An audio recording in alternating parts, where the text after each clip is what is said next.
Sejam bem-vindos, né? Esse é um grupo de leitura de Aristóteles, Ética, Nicômacos, que começa agora, no dia de hoje. Esse grupo de leitura já existe há 3 anos, mais ou menos, e ele até agora funcionou a maior parte do tempo na ABRH, muitos de vocês já estiveram lá, que é a Associação Brasileira de Recursos Humanos, com quem eu era um dos instrutores da ABRH nesse assunto, né? A ABRH não é mais a ABRH por uma questão de natureza meramente assim, burocrática. A ABRH está pensando em fazer, está interessada mais em cursos de natureza de recursos humanos operacionais, cargos de trabalho, trabalhadores que têm essas coisas. Então a gente não coube mais lá no método da ABRH e mudamos para cá. Esse aqui é o nosso local de trabalho nos próximos 10 noites, né, nos 10 segundas-feiras que nós encontraremos. É um lugar muito simpático, podem ter reparado, né, de certo modo é mais confortável do que as instalações anteriores.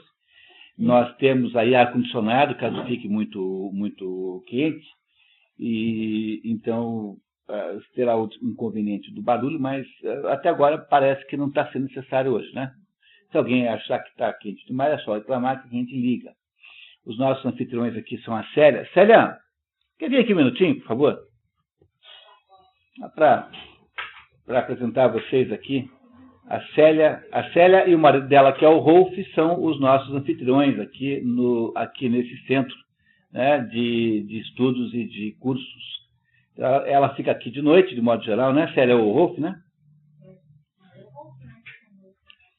Qualquer coisa que vocês precisem da casa, por favor, né? Tenho pedido a Célia, muito obrigado, Célia, tá? Pela hospitalidade. Há um estacionamento aqui no fundo. A ideia, né, Célia, é que as pessoas estacionem o carro assim, paralelamente, perpendicularmente à parede, para poder caber os prováveis 20 carros que nós vamos ter toda vez aqui. Se tiver um pouquinho engarrafado, não tem importância, todo mundo vai embora na mesma hora, né? Também tem essa vantagem, né? O que mais, Célia, que a gente deve saber sobre a casa aqui?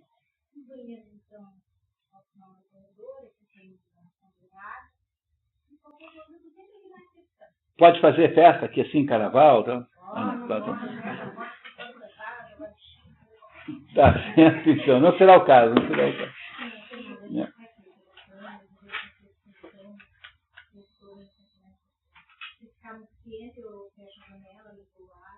Tá, aqui a gente pede para você, Célia. Obrigado. Tá bem.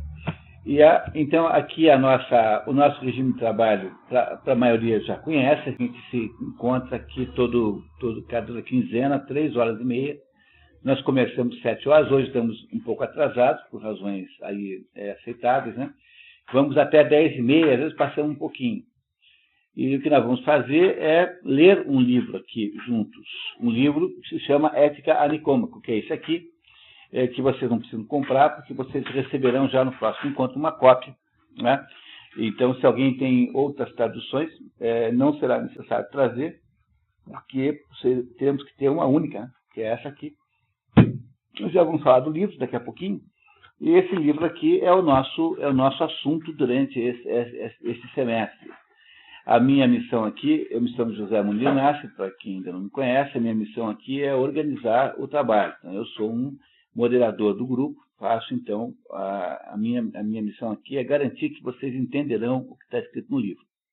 É um livro de filosofia, pode parecer um pouco assustador, mas não é, não. Tá? Na verdade, há uma regra central aqui do nosso trabalho, que é proibido não entender.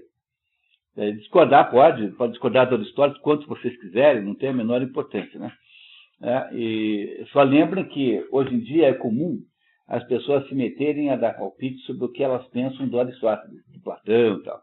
E esse curso aqui, tipicamente, é uma maneira, nós fazemos o contrário. Nós aqui fazemos de um jeito que o Platão e o Aristóteles nos dizem o que eles pensam dos nossos contemporâneos.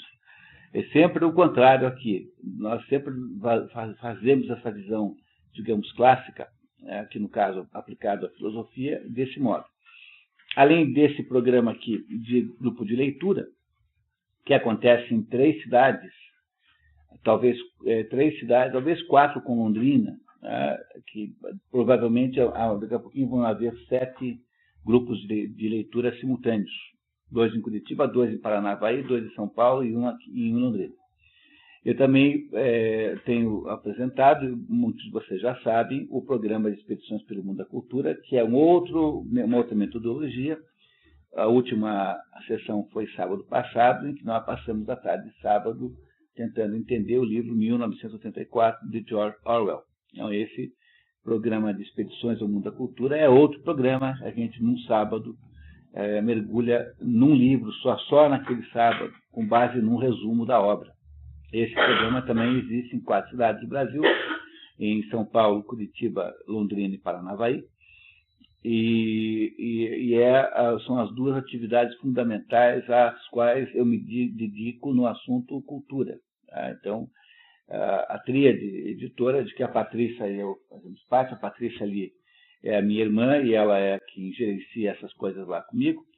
Então, nós 2 cuidamos dessas 2 modalidades, mais ou menos, das expedições pelo mundo da cultura. O próximo encontro daqui a 15 dias com o livro Os Noivos, de Alessandro Manzoni, que é um livro maravilhoso, lindíssimo, e os grupos de leitura, que são em Curitiba 2, esse e um outro, no ambiente privado. Por exemplo. Quando que acontece? Não é assim 15 dias, sabe? Quando acontece esse outro? Daqui a 15 dias, eles contando sábado, né? Porque ele é sempre sábado. Em São Paulo e Curitiba é sempre sábado. Sábado à tarde, nós passamos assim a tarde de sábado tentando entender um livro. Então, agora veremos Os Noivos, do Manzoni. Então, vocês aí reparam como esse programa aqui é um programa de cultura também, nesse sentido.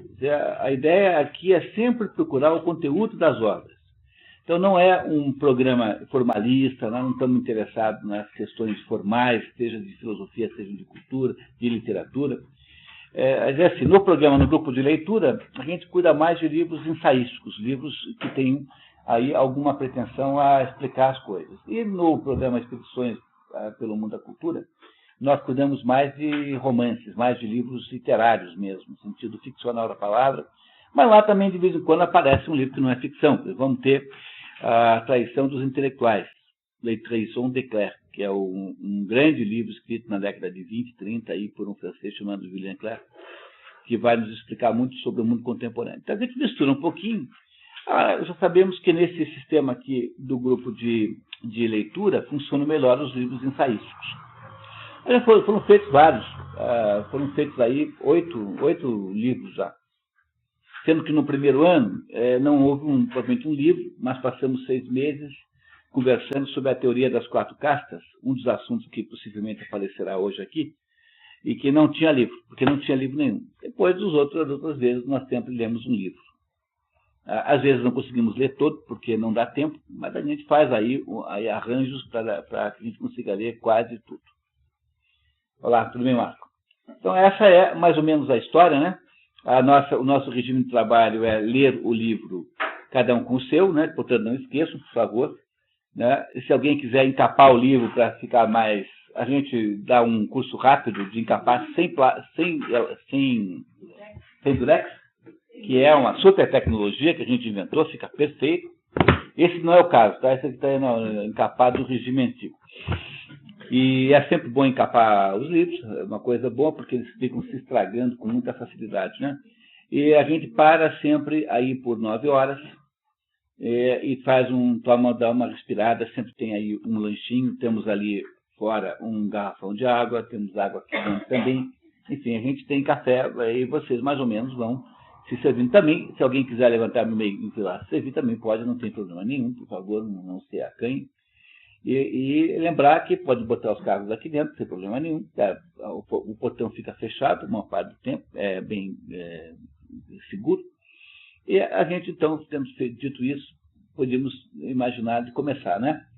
Assim que nós soubermos a quantidade exata de pessoas que ficarão, nós compramos os livros, compramos em nosso atacado. Então, vamos imaginar o final do dia de hoje para ter essa ideia. Tá certo? Algum problema?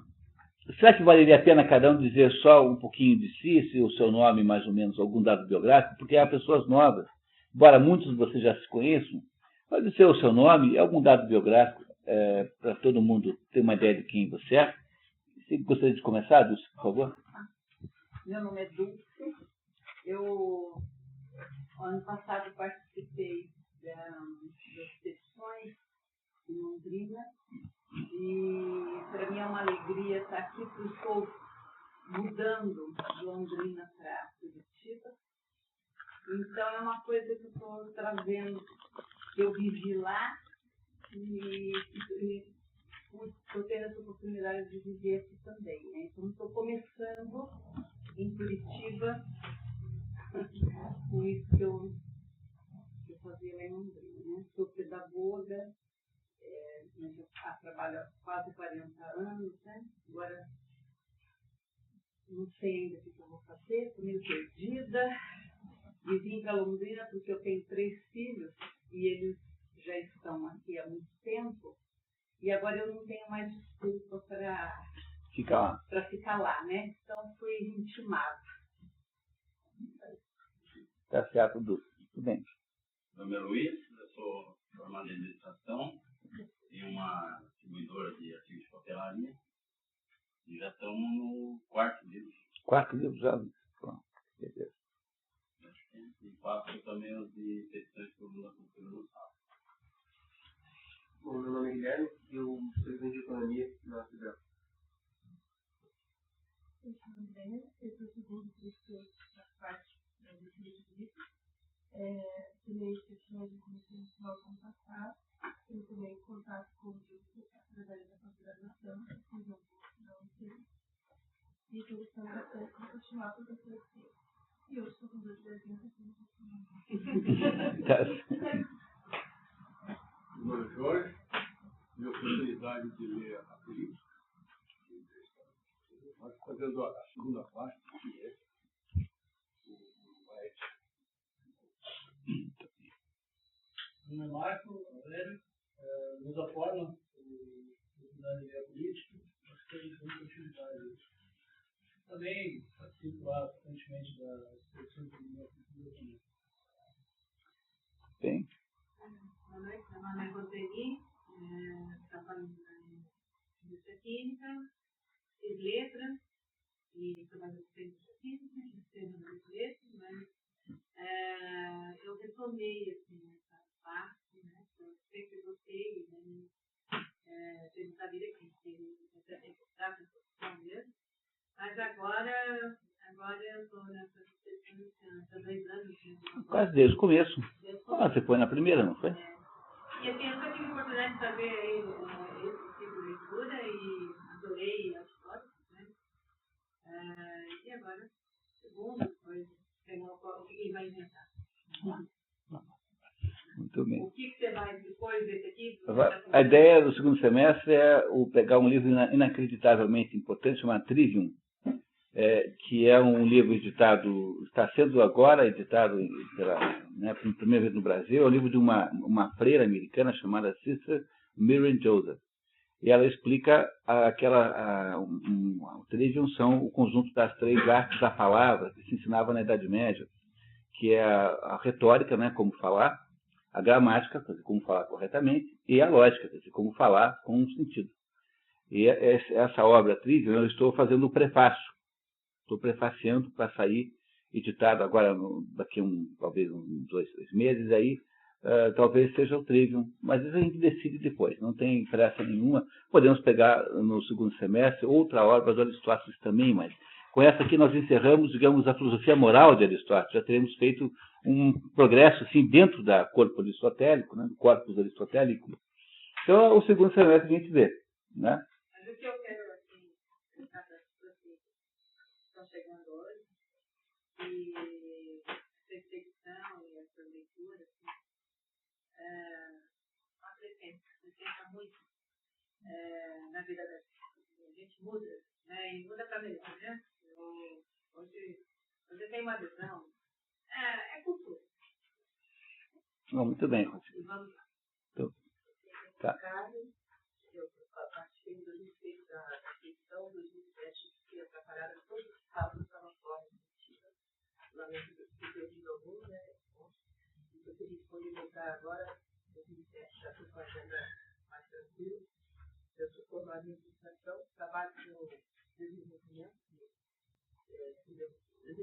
humano, trabalho com comportamento, desenvolvimento de gestores, toda a parte de treinamento que envolve o comportamento humano.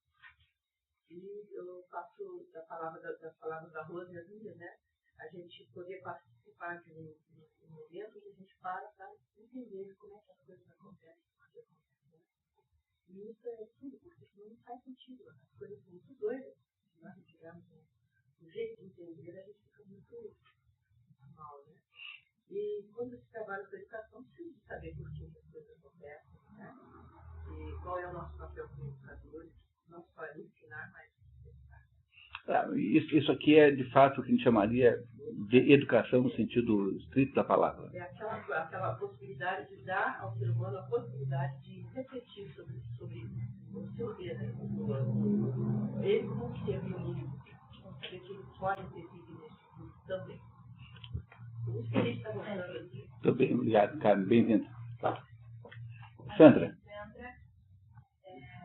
Eu também sou formada na área de política, mas trabalho na área de marketing. Uma coisa totalmente diferente. Mas também sou apaixonada pelo que eu faço, área de marketing. Me encontrei. E é a primeira vez que eu estou aqui participando do grupo, da mesma forma, eu pensar diferente. Isso me atrai. E fui convidada pela PUC, então, para participar. E eu quero também tocar de experiências, e com certeza vai ser muito fácil. Tudo bem, bem-vinda, Sandra. Tá. Meu nome é Bruno, sou formado em Economia pela Federal também. Trabalho com projetos de desenvolvimento de novos negócios, desde a saída da faculdade, desde que eu fiz.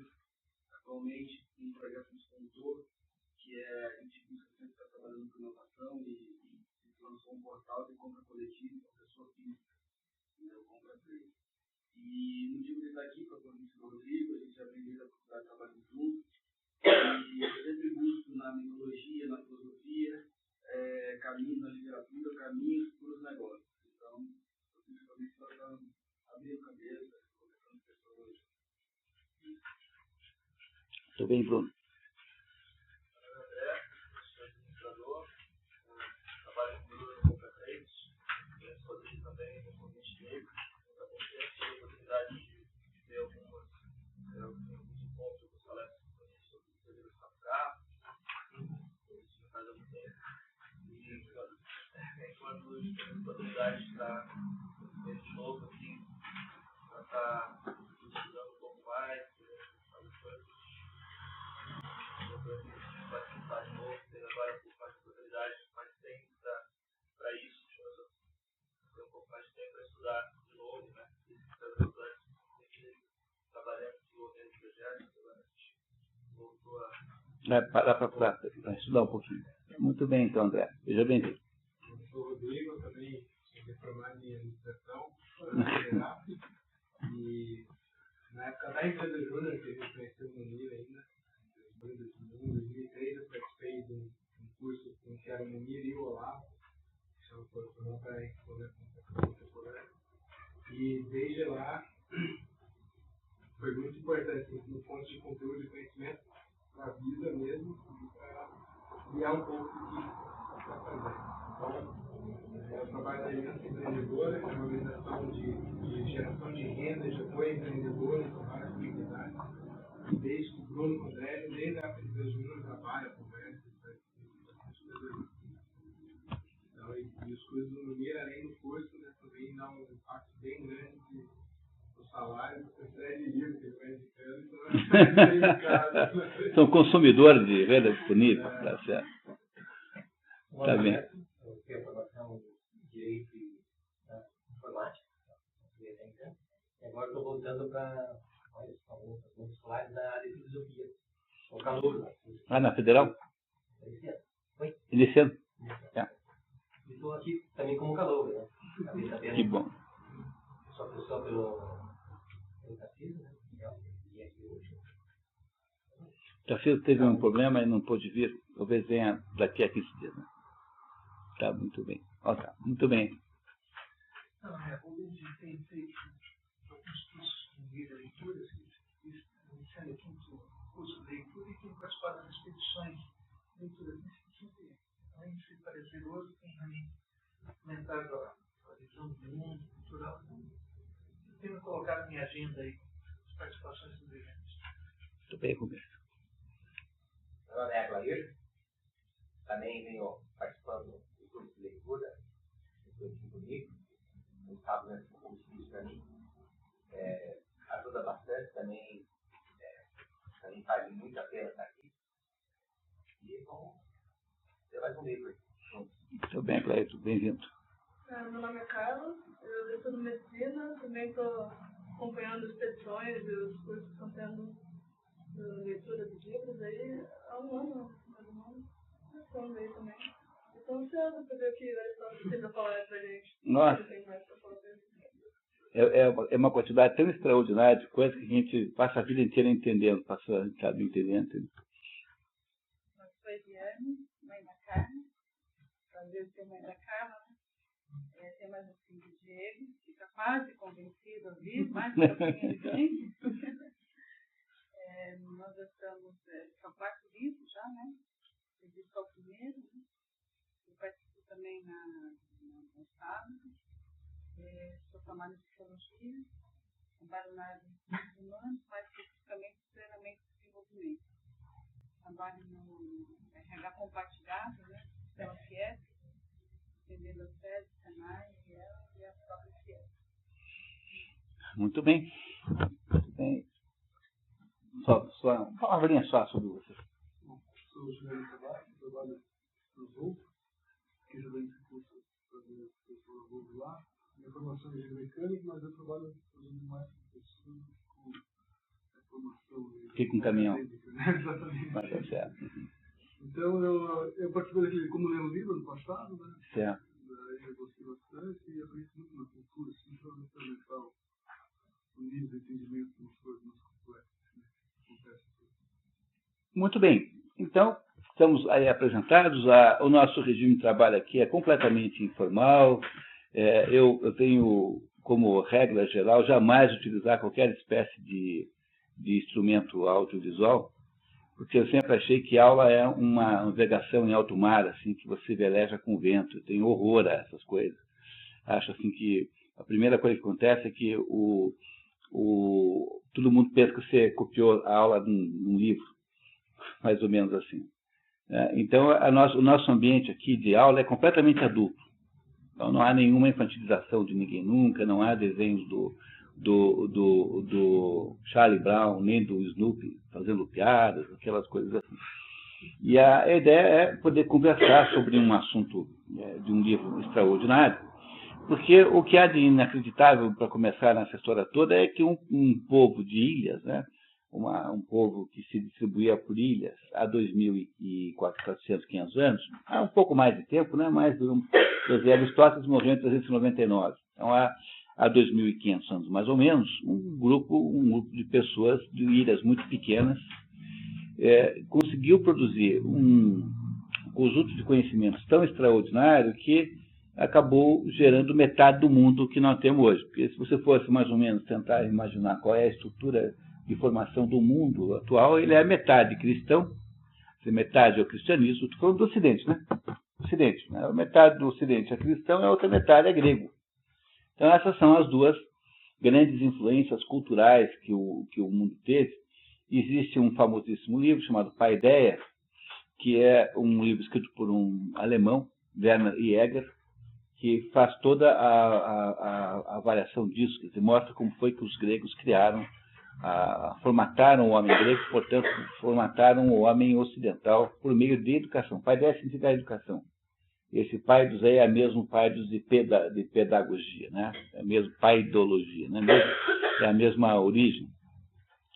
Então, a coisa que nós temos que começar aqui a imaginar é que há uma assombrosa realidade por trás disso.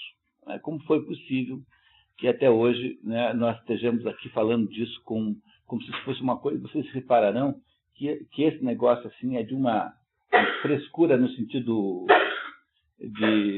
assim, de jovialidade extraordinária. Assim.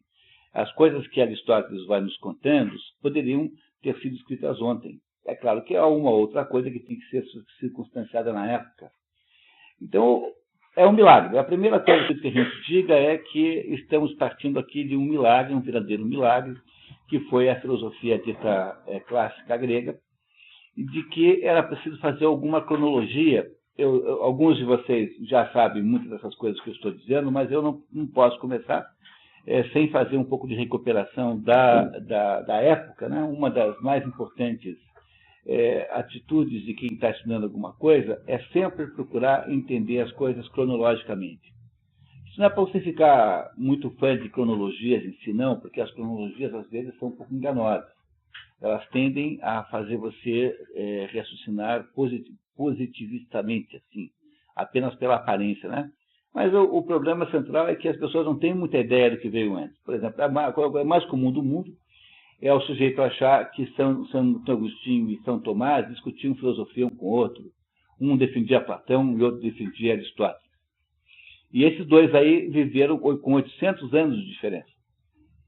Como a gente pensa que tudo que veio antes, não é a mesma coisa, então a gente não tem... É difícil você chegar a compreender que há uma sequência de fatos históricos. Né? Por exemplo, você pega a escola. Quando foi que inventaram o conceito de escola? Foi o sujeito chamado Comênios que inventou isso no século XVII, XVI, XVII, por aí. Comênios acho que é de 1792. Ou é 1692, um dos dois. É por aí, tá? E o Comênios foi o primeiro sujeito no mundo que apareceu com a ideia de que tinha que ter um negócio chamado escola, que era um negócio para o qual todos iriam. Até então, essa era uma ideia completamente impensável no mundo antigo. Quando a gente for ver o Trivium, se é que vai ver o Trivium é uma metodologia de ensino medieval que jamais pressupunha um ensino universal e ecumênico. Imaginava-se que só ia para a escola quem quisesse mesmo. Era só para os voluntários a estudar, que não eram muitos. Como hoje também não seriam, caso a escola não fosse obrigatória, teria pouco voluntário. Né? Então, essas coisas são importantes, porque a gente tende a achar que as coisas sempre existiram como são, mas não é verdade. Então, toda essa movimentação que acabou gerando o mundo ocidental aconteceu aí no século menos 600. No século 600 a.C., aconteceram coisas formidáveis no mundo. Aconteceu o advento do budismo na Índia, aconteceu, e volta de, né? Por volta de. Não é no ano 600, mas por volta de. Aconteceu o cativeiro lá da Babilônia, aconteceu o início da filosofia grega, da filosofia pré-socrática. Tales de Mileto é o mais antigo pré-socrático, portanto, é o primeiro nome filosófico na Grécia, menos 600. Aconteceu nesse mesmo ano também, menos 600, aconteceu aí o início mais ou menos de Roma. Aí, em volta do ano 600 a.C., há uma quantidade incrível de fatos históricos que não se explica muito bem, ninguém sabe por quê. E a explicação romântica disso é que a primavera nunca vem para um jardim só. Mas é uma explicação fraquinha, né? Do ponto de vista, assim, digamos, mais exigente, embora seja poética, assim, mas é fraquinha. Então, reparem que aí por volta do ano 600, que acontece no mundo, tanto a preparação para o fenômeno do cristianismo, que demoraria 600 anos para amadurecer, quanto o início do fenômeno grego, porque a Grécia já existia nessa época, a Grécia e a Palestina estavam muito separadas, não havia muita comunicação entre os dois, e a Grécia tinha tido antes disso a fase homérica, a tal da Guerra de Troia, que teria acontecido em 1200 a.C., por aí. De fato, existiu uma guerra lá. É claro que você não tem obrigação de acreditar que o que está na Ilíada seja uma descrição precisa da guerra, porque certamente não é. É uma guerra em que os deuses desciam do Olimpo e vinham dar pernada uns nos outros aqui embaixo, junto com os gregos e troianos. Né? E esta guerra de Troia foi escrita, né? Foi transformada num texto assim para ser transmitido. Lá, ninguém sabe, mas entre o ano 750 e 850 a.C. É o primeiro grande momento da história da Grécia cultural, e é aí que se formata tudo. O Werner Jäger começa a contar a ideia a partir daí. Olha, é que começa tudo. A formação grega é a formação homérica. O Otto Maria Capô escreveu um artigo famosíssimo chamado Sol de Homero, dizendo que Homero foi o sol da Grécia durante 300 anos, alguma coisa assim. Aqueles dois poemas, Ilíada e Odisseia, foram o sol da Grécia. Mas eram poemas baseados na religião grega, que é uma religião que mistura mitologia com seres humanos. Para quem tiver interesse nesse assunto, a gente vai ter esse ano no programa de expedições, eu não lembro mais qual é o mês, vamos ter a Teogonia de Hesíodo, que é a obra básica, né, a mais importante obra que lida com esse assunto chamado mitologia. Júlio. Tá? Então, em julho, vamos ter... Aliás, nós ainda não temos, infelizmente, aí o folheto, mas aí no próximo encontro, em 15 dias, nós damos para vocês o folheto das expedições, para vocês terem isso fácil dentro da agenda. Assim. Olá, Cristiane, tudo bem? Bem-vinda. Você tem algum material que está entregando a gente? Não trouxe papel, achando que eu ia receber o livro hoje, ou algum material? Nós vamos... Tem umas folhas, sim. Você acha que temos folhas brancas, Márcia? Tem alguma coisa também, se você precisar, tá? Bom, e aí, então, digamos, o primeiro momento da história da Grécia é o momento, essa Cristiane Musselin, que tem estado sempre aí conosco nas lições e nesses cursos também. Não tem liberta essa palavra e perdi completamente. Mas é só a primeira vez, né? É verdade. Então, o primeiro grande momento da história da Grécia foi a obra homérica, que é a junção dessas duas coisas, desses dois grandes poemas. Eram poemas que eram lidos. Demorou muito para que eles pudessem ser escritos. Eram poemas, portanto, eram apenas poesia popular mesmo. Nunca foram um texto narrativo no sentido moderno da palavra. E essas duas obras, então, na medida em que foi ficando fraca a religião grega, em que os deuses mais ou menos foram sendo, engraçado, né, em todas as tradições, todos os ciclos heróicos humanos, você tem lá, em um determinado momento, o crepúsculo dos deuses. Então, a última peça lá do Wagner chama-se Götterdämmerung, que é o crepúsculo dos deuses, que é a ideia de que, em um dado momento, os homens largam os deuses e ficam sozinhos desse mundo. Como nós hoje estamos, né? Nós não temos mais deuses que nos orientam. Ninguém acredita nisso mais, ninguém tem essa ideia mais. Devia ter, mas não tem na prática. Então, o que foi acontecendo na Grécia é que na hora em que a religião grega fica fraca, né? Na hora que ela enfraquece, ela é substituída pelo teatro grego. O teatro grego, sobretudo o teatro trágico, que eu sempre digo que dá para ler inteiro em um ano de dedicação, porque são só 33 peças. E são todas peças muito rápidas, você lê assim meia hora, 40 minutos cada uma, talvez uma hora, com muita atenção. Então qualquer pessoa poderia ler todo o teatro grego, assim, se pegasse um domingo por mês para ler. Todo o teatro grego está traduzido em português, e uma boa parte por um grande tradutor, Mário da Gama Cury, que, aliás, o mesmo tradutor do livro das edições brasileiras da Ética Nicômacos. E o teatro grego mais ou menos assumiu o papel de educação e civilização que antes os poemas homéricos tinham. Eles foram inventados nos poemas homéricos. É a Ilíada que gera a tragédia e é a Odisseia que gera a comédia. Então, a origem de todo o teatro grego está na obra homérica. Mas o teatro grego também é uma dessas coincidências incríveis. Então, veja, os três grandes dramaturgos gregos, que são Ésquilo, Sófocles e Eurípides, nessa ordem de nascimento, e eles conviveram uns com os outros, eles tomaram café juntos, ou tomaram vinho, né, juntos lá na Grécia. E depois, quando eles morrem, dois morrem no mesmo ano, o teatro perde a vitalidade e a cultura grega fica meio que numa espécie de vácuo cultural. E aí espera-se um pouquinho mais para frente e vem a filosofia grega, que assume esse papel e passa a ser o processo de evolução cultural do mundo grego. Nessa época ainda, nós ainda estamos falando apenas do mundo grego. Não há nenhuma expansão, quer dizer, não há nenhuma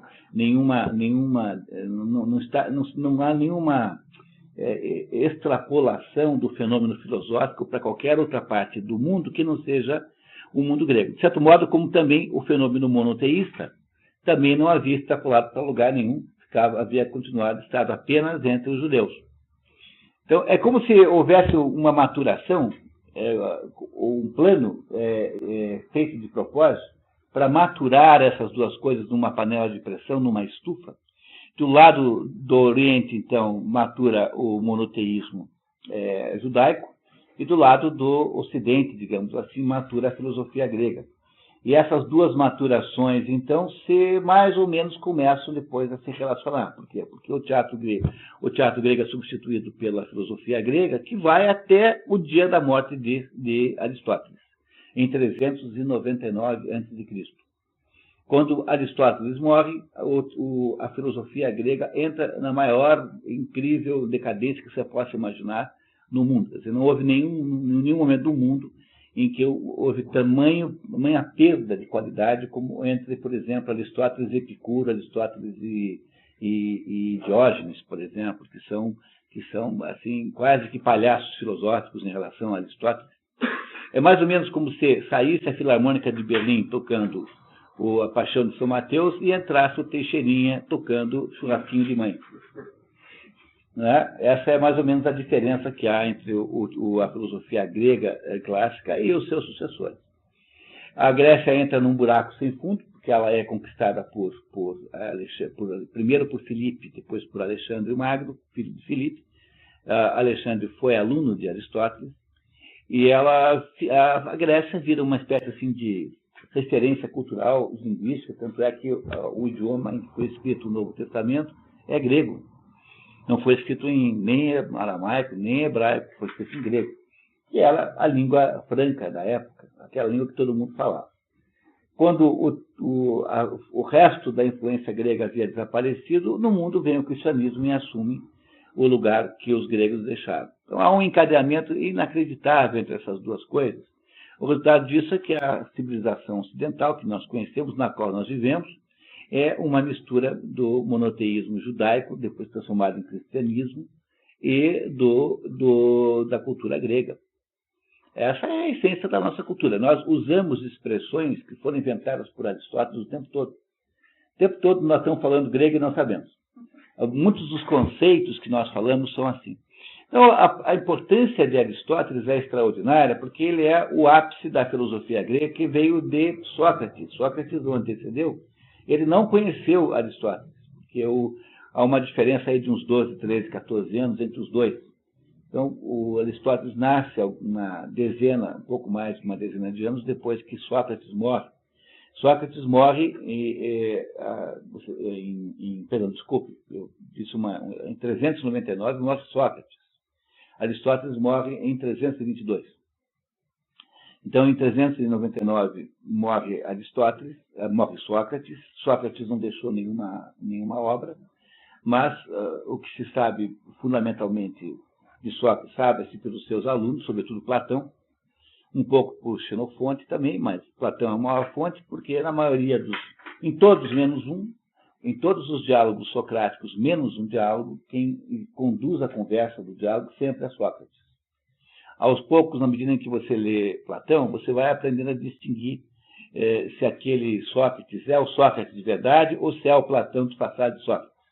Então, isso só se aprende com um pouco de experiência, sobretudo quando você começa a perceber a cronologia dos diálogos platônicos. E Platão escreveu obras em forma de diálogo apenas. Então, o modo como Platão escrevia a obra é colocar 10 pessoas para conversar, Sócrates sempre como o condutor da conversa, e debater um tema qualquer, como a amizade, como a prudência, como a riqueza, enfim, o que for. Né? E aí todos os diálogos de Platão foram conservados. É uma grande coisa. Não há sobre Platão problemas de sobrevivência da obra. Toda a obra platônica veio ao mundo moderno, toda, sem exceção. Tem um outro diálogo que se acredita que não seja dele, mas todos os que estão aí, não há nenhum diálogo perdido de Platão. Essa que é a verdade. Como é que se sabe isso? É porque, como Platão foi muito comentado, teria de ter alguém dizendo assim, o diálogo tal. Como nunca há nenhuma menção a um diálogo de Platão que não se conheça, é razoável você supor que a obra platônica está completamente conservada.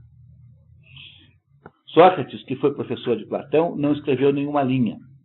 Não escrevia porque não queria, porque não era do seu regime. O Sócrates era um sujeito que ficava na praça debatendo com os cidadãos, com os transeuntes, com os populares, digamos assim. E a grande contribuição de Sócrates à filosofia foi a invenção da dialética. A dialética é a linguagem filosófica por excelência. Quer dizer, é a técnica que permite que você possa debater qualquer assunto, mesmo que você não o entenda. Quer dizer, é uma técnica de discussão em que alguém faz uma proposição e é possível contestar essa proposição para saber o que é que nasce dessa contestação. Isso é essencialmente dialético, né?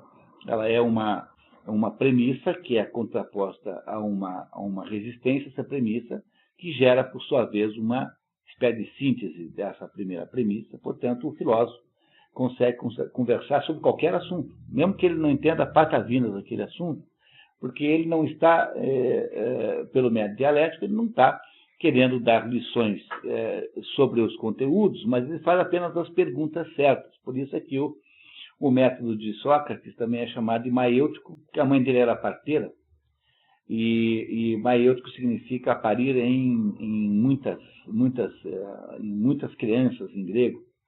E ele, então, o método socrático era um método que obrigava o próprio interlocutor a descobrir as respostas certas. Essa foi a contribuição de Sócrates. Ele inventou a filosofia. É por isso que todo mundo que vem antes de Sócrates é chamado de pré-socrático. Então, de 600, Tales e Mileto, até Sócrates, aí uma vintena de filósofos que são chamados de filósofos pré-socráticos ou filósofos naturalistas. Por que naturalistas? Porque eles se dedicavam a entender a natureza. Natureza, para um grego, é uma palavra muito importante. Em grego, natureza é physis. Então, o que é natureza? Natureza é tudo aquilo que está em volta de você, que de alguma maneira ou outra sofre mudanças. Isso é natureza para um grego. Então, como todo mundo queria entender como é que era o mundo, então esses filósofos anteriores a Aristóteles, a Sócrates, são todos naturalistas ou pré-socráticos. Quem inaugura a filosofia propriamente dita, com metodologia de investigação do mundo, é Sócrates, que ensina uma porção de gente, entre eles Platão, que era filho de um sujeito rico, era um sujeito da dinastia militar grega, ele era parente de Péricles. Então era um jovem que tinha todo o potencial de ser um grande governante, um grande general, um governante em si. E o Platão abandona qualquer pretensão a uma existência, digamos, dinástica, né, para ser filósofo. Depois da morte de Sócrates, com muito medo do que aconteceu, vocês sabem que Sócrates foi alvo de uma injustiça, de um erro judiciário muito grande, que ele deixou acontecer por várias razões.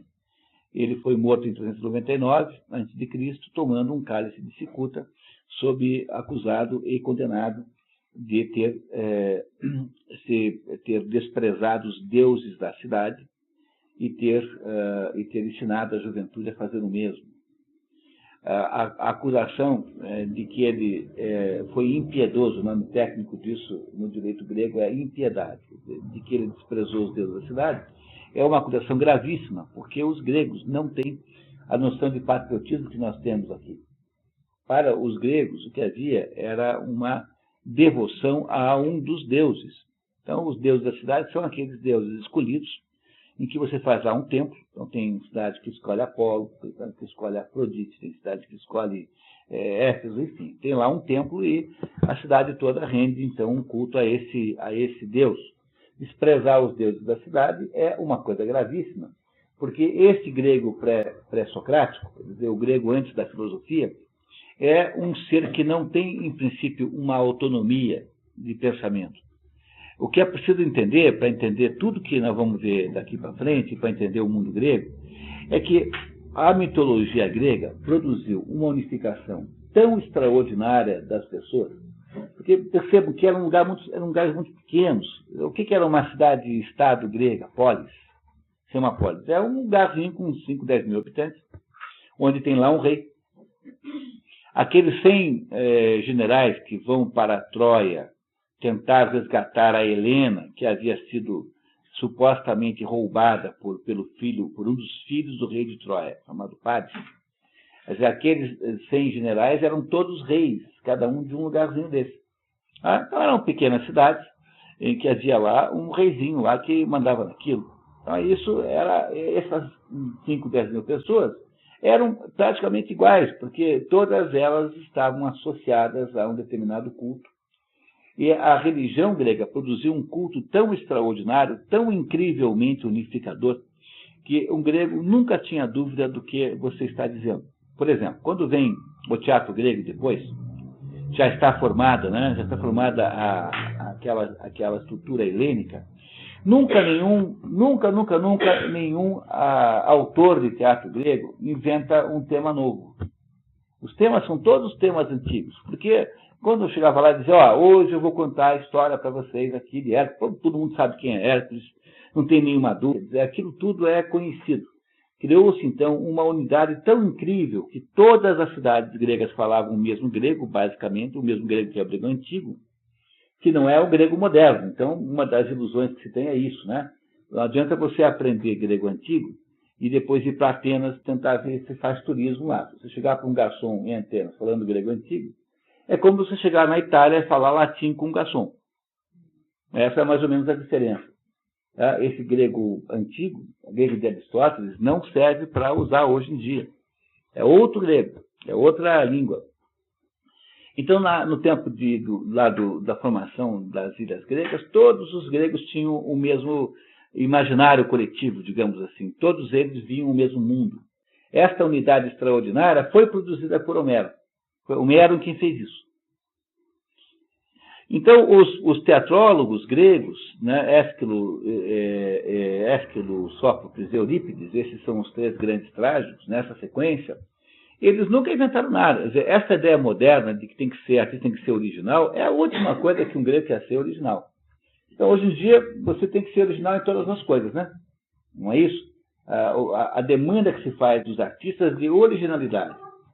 Então, é uma coisa tão extraordinária essa demanda que nas artes plásticas, por exemplo, as coisas viraram uma espécie de Disneylândia. Você vai à Bienal, em São Paulo, aquilo é uma Disneylândia.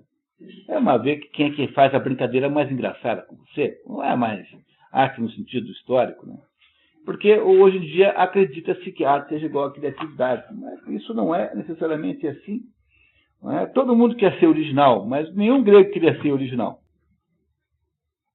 Porque, no fundo, o que eles queriam fazer era ser capazes de conversar sobre a vida, sobre a estrutura da condição humana, entre si, cada vez com mais profundidade. E não é porque eles queriam ser originais. Então, não há nenhuma peça que todo mundo já não soubesse a história. Não é isso? Então, depois que o Sócrates vem, quando o teatro grego já está decadente por falta de autores, fundamentalmente por isso, depois que o Sócrates vem, ele cria a dialética, que é o início da filosofia. Platão, que é seu aluno e que é rico, abandona uma provável, possível carreira no exército, né, portanto, de poder político, e vai ser filósofo.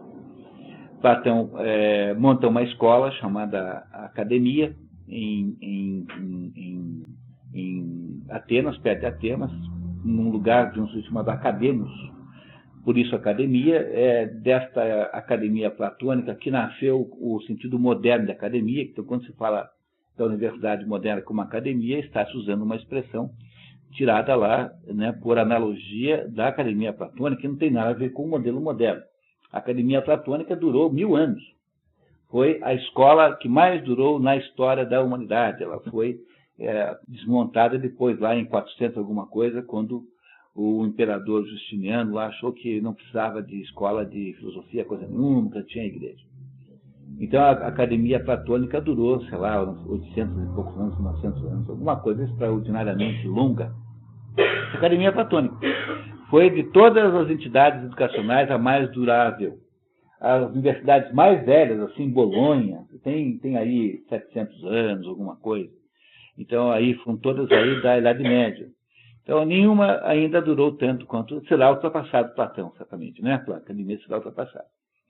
Mas a contribuição que Platão faz é uma contribuição assim. Platão vem e ensina a ideia de que há uma hierarquia em todas as coisas.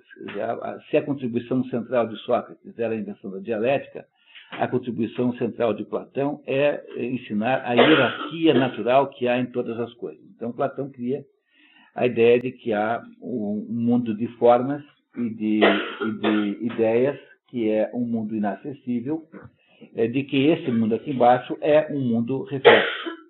Isso pode parecer um pouco difícil agora, mas ao longo da história toda, como Aristóteles era aluno de Platão, nós vamos voltar inúmeras vezes a essas comparações Platão e Aristóteles. Então não se preocupem muito com isso. É que o Platão criou, foi a grande contribuição platônica, a ideia da hierarquia dos conceitos. Essa é o coração da contribuição platônica à filosofia. Platão foi um sujeito que acabou sendo muito bem sucedido, né? Hoje não se sabe qual dos dois influenciou mais o mundo. Depende do modo como você olha. Eu, por exemplo, todas as segundas, quartas e sextas sou platônico, terças, quintas e sábados sou aristotélico. Então, para aí vocês têm uma ideia de como é difícil escolher entre esses dois. Tá? Platão era... O Sócrates era o pobretão. Né? O Sócrates era um pobretão desgraçado que quando foi, então, no dia da sua morte, há um diálogo platônico que conta a história, né? Como o que aconteceu no último dia da vida de Sócrates. Que é meio jornalístico, deve ser bem como aquilo. A primeira coisa que acontece é a mulher que leva lá os filhos lá na prisão para reclamar que ele, pô, que você agora vai morrer, o Estado me deixou aqui nessa miséria. Então, o Sócrates, coitado, era um pobretão, tinha que cair morto. Sócrates. O Platão era rico e passou a vida usufruindo bem dessa riqueza, mas foi, de certo modo, muito corajoso, porque era difícil que... É mais ou menos como se você imaginasse que o filho do Bill Gates resolva ser hippie e ficar lá cuidando. Bom, o Bill Gates é capaz de achar divertido isso. Tá? Mas pensa assim no filho do empresário muito bem sucedido, que está prestes a herdar um império. Você fala, não, eu vou estudar história, eu vou estudar filosofia e tal. Isso é uma coisa meio que inaceitável. Mas o Platão fez mais ou menos isso. E, sobretudo, ser aluno de Sócrates naquele momento era muito perigoso, porque Sócrates foi condenado politicamente. Sócrates não foi condenado por um processo judicial normal, natural. Ele foi condenado como bode expiatório. É o conceito do bode expiatório do René Girard, há um filósofo francês que mora nos Estados Unidos, chamado René Girard, que tem uma teoria maravilhosa sobre a ideia do bode expiatório, que a humanidade fica com raiva de uma certa situação em que ela inveja, então o único jeito de purgar esta raiva é escolher alguém para pagar o pato, que é o bode expiatório. Né? Como é que o bode expiatório nasceu? Era o rabino que pegava lá um bode, chegava uma vez por ano, dizia assim para o bode, chegava na beira do precipício, assim, você, bode, foi você que pecou, foi você que saiu com a vizinha, foi você que tomou um porre, você que não sei o quê. Depois que o bode levava aquela bronca toda, dava um pontapé no bode pelo barranco abaixo, e o bode pagava o preço, né? Pagava. Se vocês perceberem, é exatamente esse o que aconteceu com Jesus Cristo. Jesus Cristo é o bode expiatório voluntário, e Sócrates é o bode expiatório filosófico, é a mesma coisa. No fundo, eles são as mesmas experiências. E o único sujeito que explica bem isso é o René Girard, que tem uma obra muito grande. Entre os livros do René Girard, há um chamado O Bode Expiatório. Vocês verão que não é realmente exagerada a observação que o Rodrigo fez aqui, de que cada curso desse custa R$1.000 em livros. Porque eu fico aqui obrigado a orientar vocês, porque eu queria muito que alguém tivesse feito isso comigo antes de eu ler o Michel Foucault inteiro e o Wilhelm Reich inteiro. E o problema central de quem deseja criar uma vida de estudos, que cada um de vocês, de certo modo, empreenderá isso, né, dentro das suas limitações pessoais, enfim, o que for, é que a gente nunca sabe o que fazer com uma biblioteca gigantesca. E não dá para fazer como o general Stumpf von Bodewehr. No livro O Homem Sem Qualidades, tem lá um general austríaco que frequenta uma roda de granfinos, porque eles estão preparando os festejos para o jubileu do imperador da Áustria, que de fato ia acontecer em 1919. Não aconteceu porque a guerra veio antes, né? A Primeira Guerra Mundial. Então reuniram lá um grupo de gente assim, digamos assim, gente que tinha ligações sociais boas, e o pessoal ficava na casa dos salões de uma pessoa muito rica, chamada Diotima. Ficava lá fazendo, o que nós vamos fazer? Vamos fazer um concurso de selos. Fazer uma exposição de selos. Não, vamos fazer... E o general Sturm von Bodewehr era uma pessoa que foi mandada pelo exército para acompanhar o planejamento. E ele achava que ele não entendia, porque falavam coisa que ele não entendia nada. Ele era um general lá da caserna. Então ele resolveu montar um plano para resolver aquele atraso que ele tinha. E o plano era o seguinte, ele montou um plano de guerra mesmo, e entrou na Biblioteca Central de Viena com o objetivo de ler os 3.500.000 livros que estavam estocados lá. Né? O Sturm von Bodewehr é um nome engraçado em alemão, assim, todos os nomes são engraçdos, são nomes irônicos.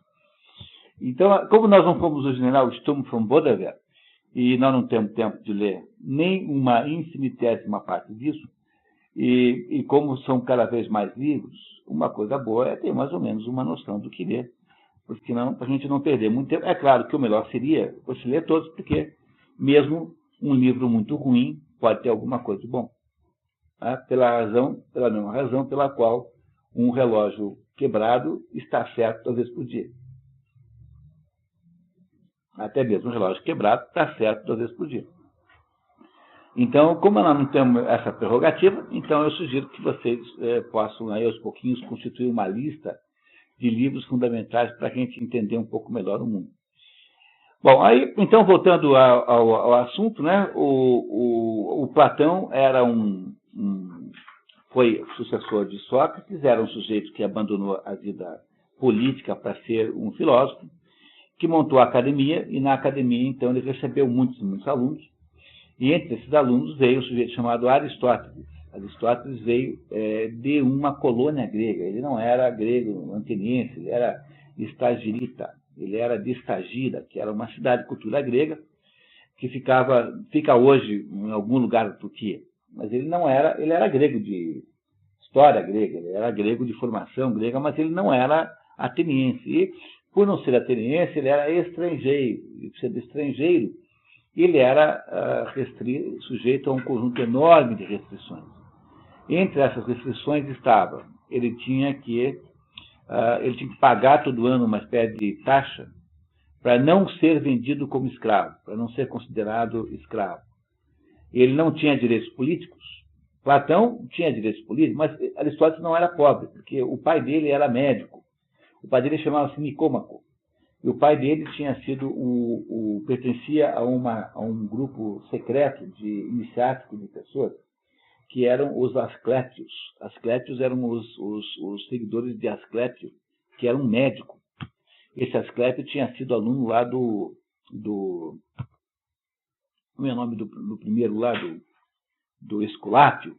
Enfim, havia uma linhagem, o conhecimento médico era um conhecimento, não diria que fosse totalmente secreto, mas era um conhecimento passado de pai para filho.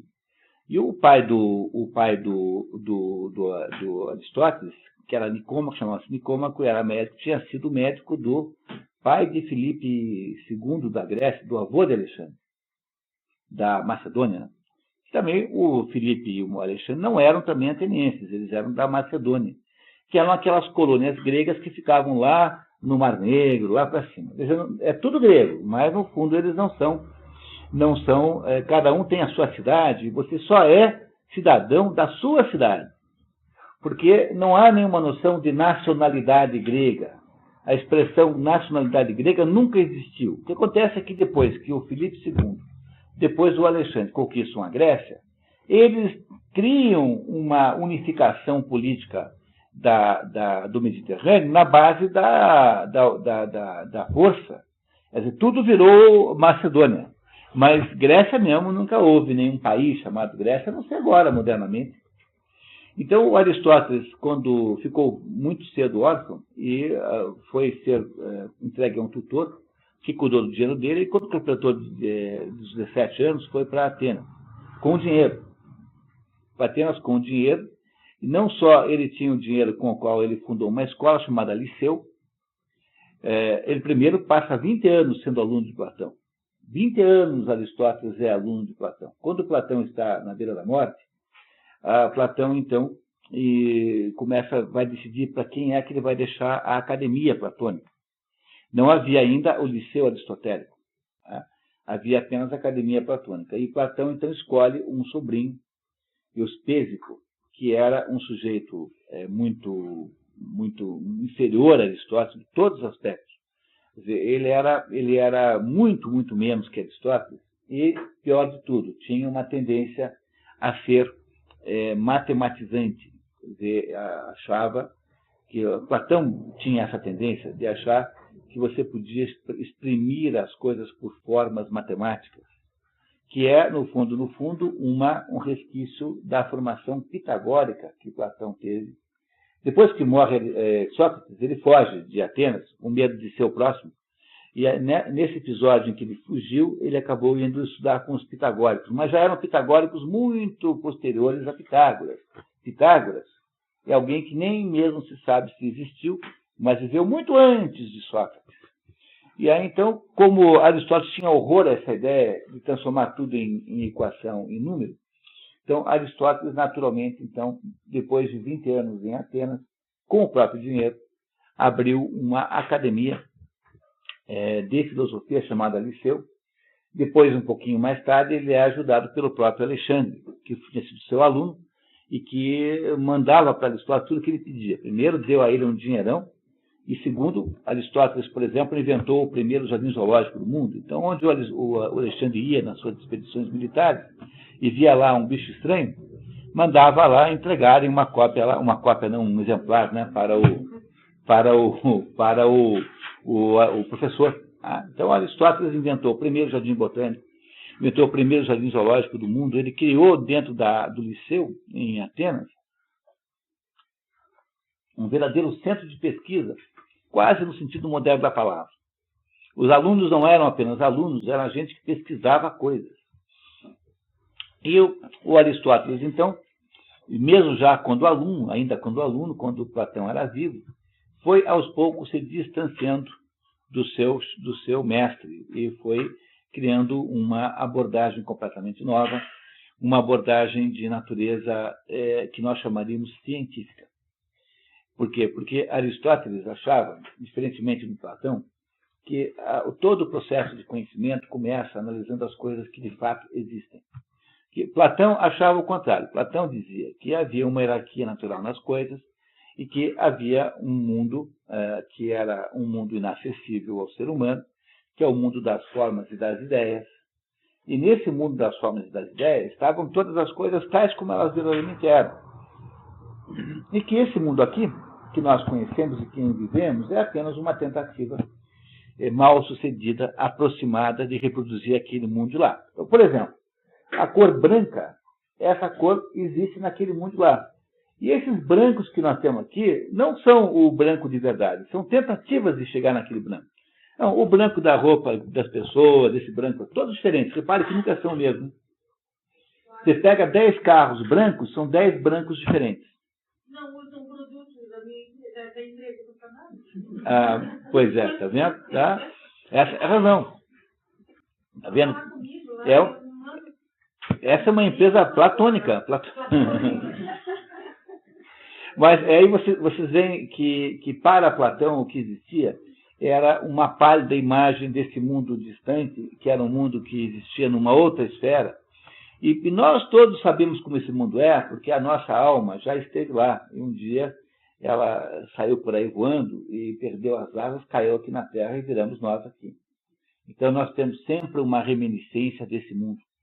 Aristóteles não discordava disso, mas dizia assim, olha, tá bom, então tá. Então tem um negócio chamado cachorro ideal que vive lá, uma ideia de cachorro que vive lá distante, né? No entanto, dizia Aristóteles, o cachorro ideal não morde. Quem morde são os cachorros reais que existem aqui, né? São os cachorros concretos e reais que existem aqui. É o Jorginho, o Rex, então o que for, tá? Então, o que o Aristóteles dizia é que quando você vai analisar o mundo, você tem que partir das coisas que tem aqui concretas. Então, o método aristotélico acabou sendo o método da ciência. A ciência funciona assim, porque o método aristotélico é assim. Bom, eu tenho um problema, então vamos ver em que partes ele se compõe. Todos os pedaços do problema são iguais? Existem famílias de problemas? E foi com base nesse tipo de raciocínio que Aristóteles produziu todas as ciências. Física, botânica, biologia, zoologia, a física propriamente dita, a química, tudo que você puder imaginar de ciência moderna foi inventada por Aristóteles, porque foi Aristóteles quem produziu a primeira avaliação, o primeiro recolhimento, a primeira análise, analítico, né? Análise daquilo que se apresentava no mundo. Então, como é que você faz?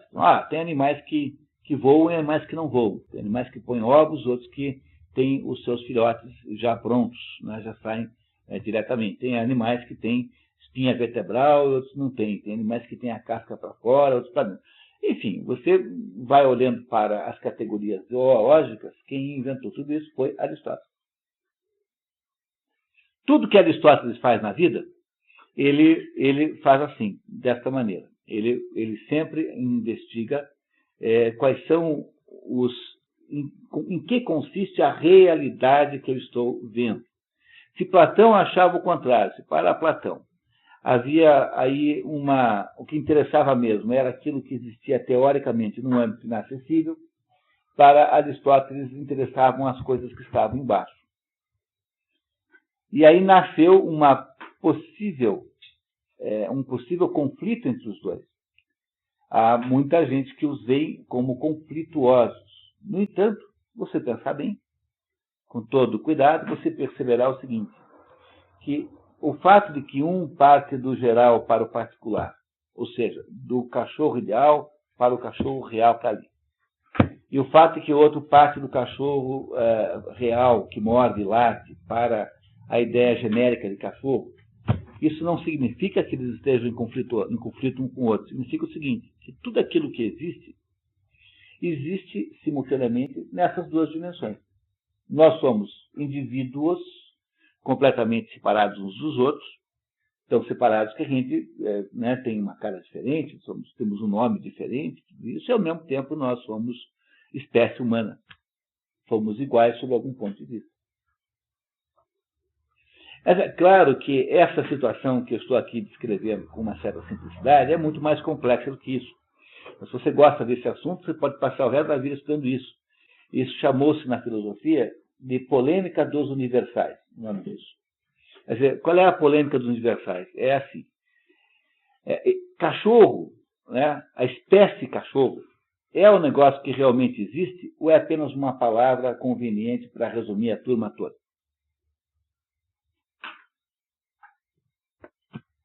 Quem é que sabe resolver? O cachorro realmente existe, né? Individualmente existe, não é isso? No entanto, existe uma espécie genérica chamada cachorro, alguma coisa genérica chamada cachorro? Ou isso é apenas uma palavra? Cuidado na resposta para isso, porque gente muito mais esperta que nós todos aqui passou a vida quebrando a cabeça com isso. Não é nada fácil resolver isso. Não tem, na verdade, solução. Porque o que existe é uma tensão natural. Quer dizer, aí há uma ambiguidade natural em tudo que existe, porque tudo que existe individualmente, senão nós não saberíamos que ela existe. E ao mesmo tempo que ela existe individualmente, ela também existe como espécie, ou seja, ela também tem alguma coisa em comum com outros indivíduos. Então, os cachorros todos, embora sejam indivíduos, né, eles também têm coletivamente uma coisa chamada cachorridade. E o fato de haver cachorridade implica que quando os cachorros têm filhos, os filhos parecem com cachorro, de modo geral. Quer dizer, há alguma coisa que unifica tudo, uma certa espécie, e ao mesmo tempo há uma individualidade tão divisível que um cachorro é completamente autônomo e independente dos outros. Então, essas são as duas o grande ponto de contradição que vocês repararão logo aqui no início do texto entre Platão e Aristóteles. Porque Aristóteles não pode deixar de citar o próprio mestre, então de vez em quando ele chamará a nossa atenção para certas diferenças que há entre ele e o seu professor, que é o Platão. Se Platão nos ajudou a entender a hierarquia das coisas, que tudo nesse mundo é hierarquizado, Aristóteles nos ajudou a entender outra coisa. Aristóteles nos ajudou a entender a metodologia científica. Quer dizer, Aristóteles nos ajudou a entender, a compreender o real. E essas três grandes contribuições, ou seja, a dialética socrática, a ideia, a noção de hierarquias platônicas e a noção de ciência, do Aristóteles são a base de toda a filosofia. Tanto é assim que um sujeito chamado Lovelace, um filósofo inglês, disse que toda a filosofia do mundo, toda a filosofia que existe, nada mais é do que notas de rodapé da filosofia de Platão e Aristóteles. Obviamente, em relação a esses dois, houve certamente no mundo determinadas evoluções, que algumas ideias ficaram mais profundas, mais claras, mas há nesses dois aí uma exposição dos problemas filosóficos que é eterna, não há modo de você, não há obsolescência nesses dois. Por isso é que a gente dividia, quando vai estudar filosofia, antes de ficar estudando Nietzsche, não sei o quê, a primeira coisa que eu ia fazer era cair de cabeça mesmo nesses dois. Então, é inconcebível imaginar um estudo de filosofia de verdade que não pressuponha um mergulho na filosofia platônica e aristotélica para começar tudo. A gente não faz isso, e você verá que na universidade não farão isso para você, porque parte do pressuposto que isso tudo já é vencido de alguma maneira, que agora nós vamos estudar os malucos contemporâneos, o Derrida, etc. Não é? Quer dizer, há uma rebelião contra isso, que é um dos aspectos da pobreza intelectual moderna. Então, o fato de que se rebela contra isso já é um aspecto da própria pobreza intelectual moderna. Mas não é concebível alguém se meter a estudar a história das ideias. Qualquer pessoa que tenha vontade de entender alguma coisa vai ter que procurar tomar água dessa fonte, que é a Platão e Aristóteles. E é o que nós estamos fazendo aqui entre janeiro e agora, porque aqui tem aqui uma pequena cronologia que a gente não vai ler, porque, de certo modo, já resumi. Aí vocês, por favor, leem em casa uma cronologia da vida de Aristóteles. E nós não vamos nos preocupar muito com ela, né, por causa do nosso tempo. E eu fiz o resumo fundamental, mais ou menos, de quem interessava. Mas o que é preciso que vocês compreendam desde já, né, é que não é possível, não há possibilidade nenhuma de entender qualquer coisa que seja, a não ser que você parta da compreensão do que essas duas pessoas nos disseram aí. A obra de Aristóteles, pessoal, é uma obra que veio muito prejudicada para o mundo contemporâneo. Helene, por favor, se puder passar pela frente.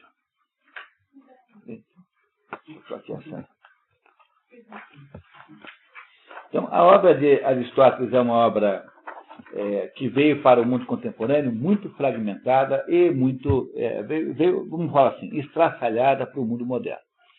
Mas se ela veio estraçalhada, por outro lado, é preciso que vocês saibam que ela, apesar disso, não foi perdida no seu essencial. E como é que se sabe de uma coisa dessa? É porque não há nenhum livro de Aristóteles que seja mencionado pelos seus contemporâneos.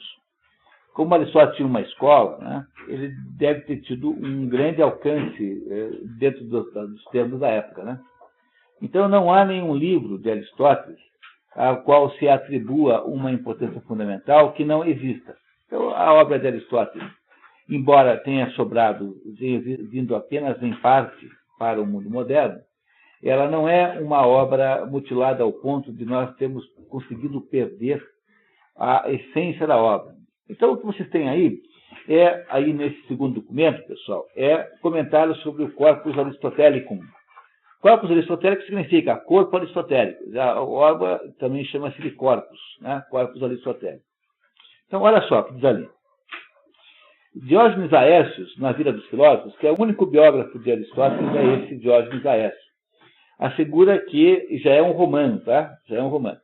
assegura que Aristóteles teria escrito cerca de 400 obras. Opinião do Diógenes Laércio. Não há como contradizê-lo, porque, afinal, ele não há outra testemunha. A modernidade só conhece 47, pouco mais de 10%, cuja lista segue abaixo, indicando sempre o nome latino estabelecido por Andrônico de Rosas. Há incertezas quanto à autoria de várias. Então, olhem aí, por favor, nesse quadro, você tem aí, do lado esquerdo, as obras autênticas, no meio, as obras contestadas, ou seja, aquelas que se coloca, de modo geral, são colocados obstáculos, né? A gente que acredita que elas não estão certas, e no lado direito, as obras espúrias, aquelas que há um certo consenso sobre não serem de Aristóteles. O problema central é que Aristóteles escreveu dois tipos de livro, as obras esotéricas com X e as obras esotéricas com S. O que são as obras esotéricas com X? As obras esotéricas com X são aquelas obras que foram escritas para serem divulgadas ao público geral, editadas, de fato. E essas obras eram, na sua maioria, diálogos tipo platônico. Portanto, devem ser obras lá do começo da carreira de Aristóteles. E eram diálogos, como Platão escrevia diálogos. Essas obras foram quase todas perdidas, exceto o Convite à Filosofia, que você encontra até mesmo no Brasil já publicado, já traduzido. O resto não, perdeu-se completamente. E as outras obras aristotélicas que sobraram para o mundo contemporâneo são obras esotéricas com S, que são essas todas na maioria aí. O que são obras esotéricas? Não são livros que foram escritos para o público. É preciso vocês entenderem como é que funcionava a escola nessa época, né? A escola platônica e aristotélica Aristóteles tinha alguma diferença, mas a escola platônica era assim, Platão ficava dando aula para um grupo de discípulos que faziam perguntas e conversavam com eles. Depois, atrás desse grupo de discípulos, tinha um outro círculo de alunos que não podiam conversar com Platão. Ficavam apenas ouvindo a aula, ouvindo o debate. E atrás desse grupo tinha uma cortina, e ficava atrás da cortina um grupo de discípulos que não podiam nem ver o mestre, só ouviam a aula. É assim que acontecia em Platão. Havia uma diferença de alunos conforme o grau de maturidade, porque há necessidade de haver alguma maturidade para debater essas coisas. Os gregos eram os primeiros que diziam que filosofia é assunto para adulto. Quer dizer, para você poder ter alguma ideia do que seja filosofia, é preciso que você tenha tido uma existência real, concreta, antes. Para um grego, nenhum homem tinha direito de se meter em filosofia antes de 30 anos. 30 anos era uma espécie de limite inferior, a partir do qual você tem credibilidade. Abaixo disso, não. Então, era essa postura grega. Quer dizer, que filosofia não era assunto para criança, né? A filosofia era para gente madura, gente que tinha vivido a vida. Já tinha matado uns 2, 3 na guerra, já tinha casado, já tinha visto como é que é o mundo real, já tinha participado da política. Aí sim você tem chance de ser filósofo. Antes disso, não. Então, o que acontecia com Aristóteles era uma coisa parecida. Aristóteles passava a manhã toda numa sala de aula com seus alunos, alunos esses que eram escolhidos e não podiam ser quaisquer uns. Tinha que ter ter passado por uma certa maturidade. E dava aulas que ele chamava de aulas acromáticas, que são aulas como são as aulas francesas hoje em dia. Na França, o catedrático na Sorbonne, ele chega, faz uma palestra de 40 minutos e vai embora e não tem nenhuma pergunta. Porque é uma comunicação que o professor faz ao aluno. Isso é o modelo francês moderno. Então, para Aristóteles também é assim. Aristóteles chegava e dizia assim, eu estou estudando esse assunto assim, fazia uma série de relatórios. Aí os alunos que estavam ouvindo aquilo copiavam esse negócio. Copiavam. Faziam acompanhando e iam copiando. E de tarde, o Aristóteles, então, recebia qualquer pessoa da sociedade e aí sim havia diálogos entre ele e o povo. Mas Aristóteles, de manhã, só tinha aulas com seus próprios alunos e de tarde com o povo em comum. Então, as obras que hoje nós temos de Aristóteles são estas cópias, são essas notações de aula dos alunos de Aristóteles das manhãs. Por isso é que essas obras impõem uma certa dificuldade de leitura, porque quando você pega em estado bruto, elas têm aquela aparência psicato que vocês, os que fizeram a política no verão, lembram que a aparência linguística daquela tradução que nós pegamos lá era uma tradução um pouco difícil de entender, assim. Porque esse é o resultado do fato de que alguém está copiando a aula do professor. De modo geral, os tradutores de Aristóteles parafraseiam um pouquinho o texto. Quer dizer, fazem dão um pouco mais de literalidade, assim, transformam o texto num texto mais agradável, que é o caso do livro que nós vamos ver aqui, que é um livro muito mais fácil de ler do que aquele do verão, porque é um livro onde houve alguma paráfrase. Mas, no entanto, mesmo assim, o que você reparará no livro Ética Nicômaco, tanto quanto na Política, como em qualquer outra obra de Aristóteles, é que há sempre alguma repetição, algum anacoluto, né, que são buracos e atos. Ele promete um negócio e depois não cumpre. Entendeu? Há uma contradição, às vezes, real entre um pedaço e outro. São coisas todas que estão em Aristóteles. Infelizmente, se ainda nós tivéssemos espíritas que conseguissem falar com Aristóteles para nos contar como eram as coisas, porque a maior prova de que não tem esse negócio de mediunidade é que nunca tem o Aristóteles contando a segunda parte da política, nunca é o Dostoiévski escrevendo os 2 últimos livros. É sempre uma historinha cafona e piegas sobre amor e sobre não sei o quê. Nunca é o Mozart produzindo mais uma sinfonia. Nunca é o Beethoven produzindo a 10ª, que ele fez só 9, porque ele achava que ninguém fez 10, né? Porque todos achavam que na 10ª morriam. Não tem 10, não de ninguém. Todo mundo fazia só 9. Então, agora que o Beethoven morreu, talvez ele pudesse nos fazer a 10ª de uma vez por todas. Então, nunca é isso. Deve ter alguma coisa errada com esse negócio de mediunidade, só tem mediunidade com incompetência, né?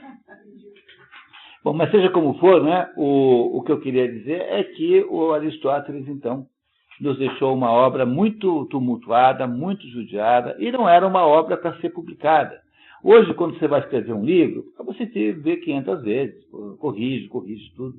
Mas a obra aristotélica não é assim. Então, mesmo com a ajuda dos tradutores, às vezes é um pouquinho difícil. Esse livro aqui tem momentos mais difíceis, outros mais fáceis, mas, na média, é mais fácil de ler do que o livro do Rio de Janeiro. Quem fez o livro de Janeiro descobrirá que esse aqui é muito mais fácil de ler do que o outro.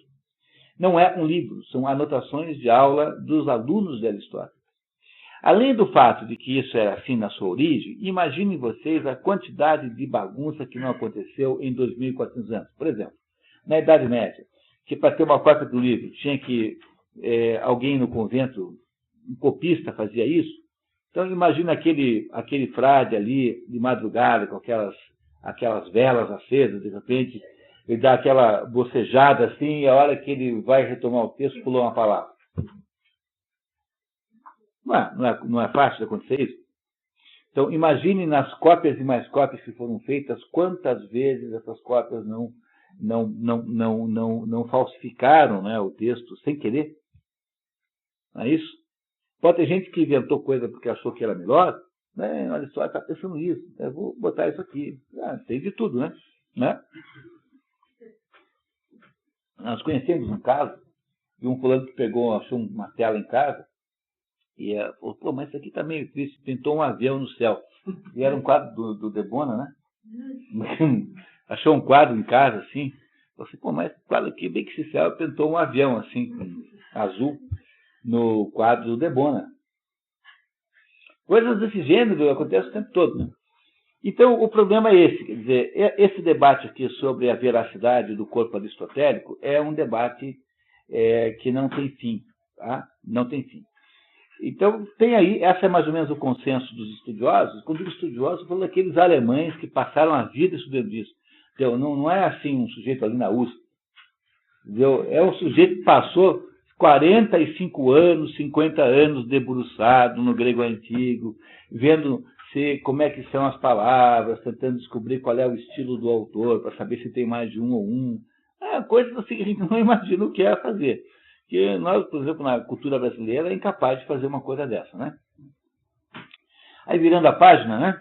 Tem lá, no item 3, Apesar do extravio da maior parte da obra, é consenso entre os estudiosos que as obras mais importantes teriam sido preservadas. 4. Os escritos aristotélicos, segundo a própria metodologia das aulas, dividem-se em esotéricos, com X para fora, né, para o público. Esses escritos não sobraram nenhum, sobrou um pedaço só de um diálogo chamado Convite à Filosofia, que tem outro nome, aliás, está aí na lista de vocês. E acromáticos ou esotéricos com S para alunos, pois é desses acromáticos ou esotéricos que vieram todos esses livros do Aristóteles que não temos hoje. Eram, na verdade, palestras, aulas que foram copiadas pelos alunos. 5. Os livros esotéricos perdidos seriam basicamente diálogos platônicos, de que restam fragmentos como protréticos, traduzido no Brasil como Convite à Filosofia. Está aí. Nessa categoria, apenas a obra Constituição dos Atenienses, descoberta em 1891, está completa. 6. Mesmo as obras autênticas não são 100% confiáveis, porque ao longo de 24 séculos houve mau acondicionamento e erros de transcrição, tornando certas passagens obscuras. A obra ficou durante 200 anos na adega de um sujeito chamado Corisco. 200 anos numa caverna. A adega é o quê? Era uma caverna, onde ele guardava o vinho. 200 anos ficou a obra lá dentro. Imagina o que os ratos não fizeram nesse pedaço, nesse tempo todo. É impossível isso não ter sido comido por algum rato, não dia, uma pata, né? Não é isso? Então, por aí você imagina a dificuldade que é isso, né? 7. Andrônico de Rhodes, o compilador do século I a.C., já um romano, com base numa ideia do próprio Aristóteles, divide a obra em 4 grupos, conforme as 4 ciências possíveis. As ciências teoréticas são aquelas que buscam saber por si mesmo. As ciências práticas, que buscam o saber para atingir a perfeição moral. As ciências técnicas ou poéticas, que buscam saber para fazer coisas práticas. Nenhum livro de Aristóteles é assim. Seria um manual de carpintaria. Um manual de carpintaria, um manual de horticultura, um manual de etiqueta, coisas assim. E, por último, obras introdutórias, que são ferramentas de investigação. Então, a lógica aristotélica, quem inventou a lógica, quem foi? Foi Aristóteles. Foi quem inventou a ideia de que premissa maior, premissa menor e conclusão, isso é uma metodologia aristotélica. Isso nós chamamos de silogismo, foi inventado por Aristóteles na sua lógica. Portanto, tendo em vista isso, o que aconteceu foi que os sucessores de Aristóteles, aos pouquinhos, foram pegando todas essas obras que estavam dispersas e elas foram, então, resumidas, foram, então, transformadas em blocos de obras de mesma, digamos, natureza. Então, famílias de obras. Então, a primeira família são órgãos, chamada de órgão. Você compra isso no comércio como órgão, mas não foi Aristóteles que inventou esse nome. Órgão significa instrumento. Então, todas as obras de natureza instrumental de Aristóteles estão aqui dentro. Tá? Então, ele escreveu essas obras ali, tá vendo? E todas são chamadas de órgão. Então, são as obras instrumentais. Aí tem um conjunto de obras, e esses números aqui são as indicações, são ligados àquela lista da primeira página, né? Em que ele estuda a natureza. A maior parte da obra está aqui, e na Parva Naturalia, nesses dois aqui. Então, há 2 conjuntos ligados à compreensão da natureza, que é a natureza e a Parva Naturalia. Aqui está o maior pedaço da obra. Se você fosse julgar Aristóteles pela obra que sobrou, se diria assim: o homem é um biólogo, o homem é um botânico. E a maior parte de Aristóteles são comentários sobre a natureza, sobre como funcionam as coisas. E aí você vira a página, né? Tem uma obra sobre metafísica, que é a única. Depois um conjunto de obras sobre moral. E, por último, do discurso humano. Então, aqui é que nos interessa fundamentalmente no nosso curso que começa hoje. Porque há um conjunto de obras chamadas moral, de que a mais importante é essa obra que nós vamos ler aqui, Ética a Nicômacos, como traduz o Mário da Gama Curi, ou Ética a Nicômaco, tanto faz. Tem 2 livros, cada um com um nome diferente. Essa é a obra central. O que é moral? Moral é aquela parte da filosofia que diz para você como é que você deve se comportar. Isso aqui é moral. E o que é ética? Ética é o nome da filosofia que estuda a moral humana. Você entende essa diferença? No fundo, moral e ética é a mesma palavra, porque ethos em grego é a mesma coisa que mores em latim. Então, são no fundo a mesma palavra, mas que na prática tem um uso diferente. Então, moral tem a ver com os costumes humanos, com os usos e costumes, com o modo como as pessoas se comportam. E a ethos, a ética, é o estudo filosófico disso. Então, eu queria muito, nesse momento aqui, interromper um pouquinho o nosso raciocínio, para fazer um pouquinho de esclarecimento sobre esse negócio de ética e moral, porque não tem nenhum conceito mais aporcalhado do que esse, mais avacalhado do que esse. Então, há uma proporção direta entre conversar sobre o assunto e praticar roubos em geral. Então, quanto mais o sujeito fala de moral, mais ladrão é. Entendeu? Quer dizer, quanto mais... É uma coisa tão engraçada isso, mas há uma malversação extraordinária desse negócio. Então, tem tudo quanto é assunto, tem ética disso, ética daquilo outro e ética não sei das quantas. E o que é que se entende, de modo geral, por ética disso, ética daquilo outro? Entende-se uma atitude politicamente correta. Quer dizer, é isso que se entende que seja ética, seja um código de comportamento adequado às exigências do mundo. Quando você coloca o problema nesses termos, e a maioria dos cursos de ética e moral que são dados por aí tem essa conotação, você não entende mais nada do que você possa entender sobre esse assunto. Por quê? Porque todo o processo de compreensão desse assunto depende de você entender o seguinte, que o problema moral, o problema ético, todo ele começa exclusivamente e, antes de mais nada, na consciência de cada indivíduo. Quer dizer, há alguma coisa no indivíduo, nos seres humanos, só dos seres humanos, porque os animais não têm isso. Os seres humanos não têm vida moral ou vida ética. Os animais são programados para agir de um certo jeito, mas acontece que nós não somos assim. Por quê? Porque nós, seres humanos, vivemos sempre subordinados a uma coisa chamada bifurcação da vontade. Então, a gente passa o dia inteiro na dúvida sobre se faz ou não faz, diz ou não diz. Ou seja, nós passamos o dia inteiro sem saber o que fazer. Mas, se você quiser saber o que caracteriza o ser humano é o ser que não sabe o que fazer. Porque se nós soubéssemos o que fazer, nós seríamos como os animais. Os animais não têm esse problema. Os animais não têm esse problema. Por exemplo, quais são os problemas morais que todo mundo tem todo dia? Passa ou não passa o sinal vermelho? Paro ou não paro no lugar onde não pode parar o carro? Até coisas tão básicas quanto isso, tão simples, até coisas do tipo assim, descobri um roubo na empresa. O meu melhor amigo, que é padrinho dos meus filhos, está envolvido. Denuncio ou não denuncio? Você nunca sabe o que fazer.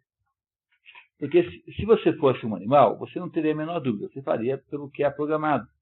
Você apenas rodaria o programa. É isso? Uma dúvida moderna. Faz ou não faz aborto?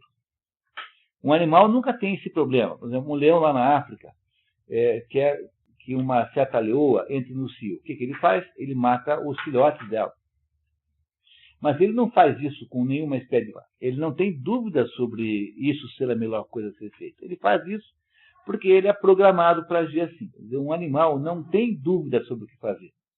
Mas nós, seres humanos, temos dúvidas sobre o que fazer. Então, não se entende nada no assunto moral e ética, a não ser a partir dessa ideia. Essa é a ideia central do assunto. Quer dizer, o conceito nuclear no estudo da moral e da ética é que há uma dúvida na sua cabeça que caracteriza-se por uma bifurcação da sua vontade, faço ou não faço, denuncio ou não denuncio, né, etc.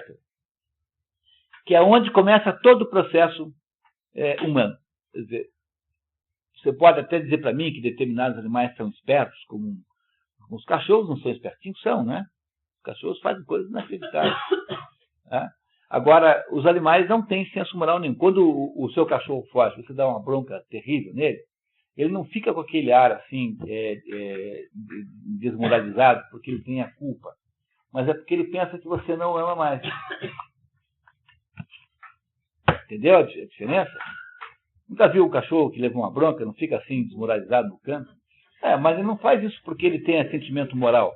Ele faz isso porque ele acha que você não ama mais, só por isso.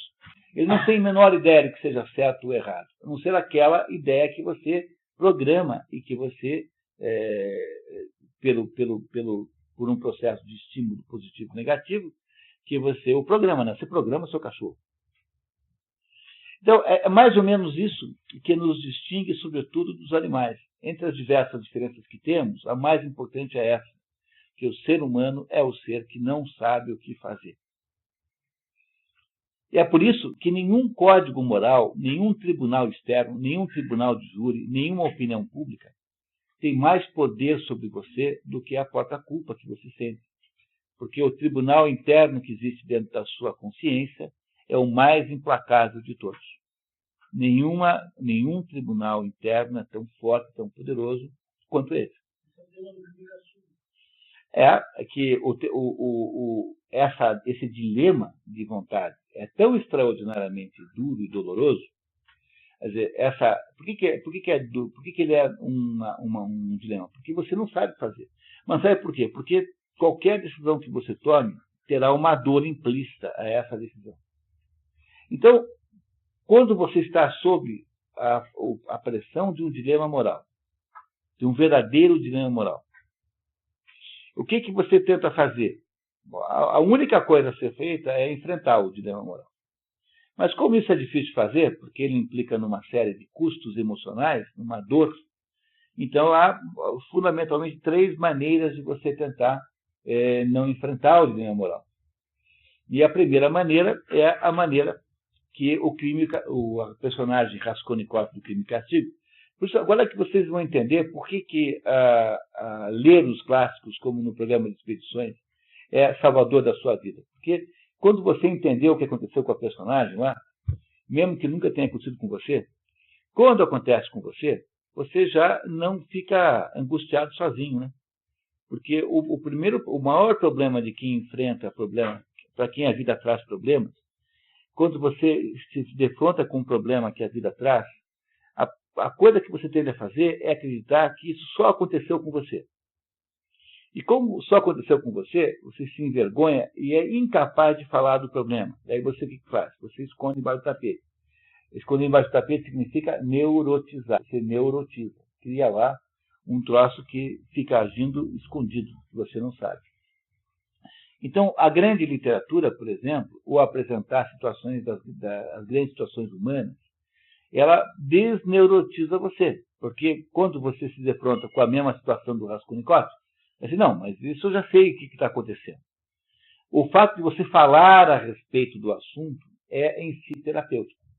Por isso que toda a terapia psicológica sempre funciona até um certo ponto, porque o sujeito que fala com alguém sobre os seus problemas, de alguma maneira, ele equaliza o sofrimento. Quer dizer, ele mais ou menos organiza o sofrimento e por isso que melhora. Né?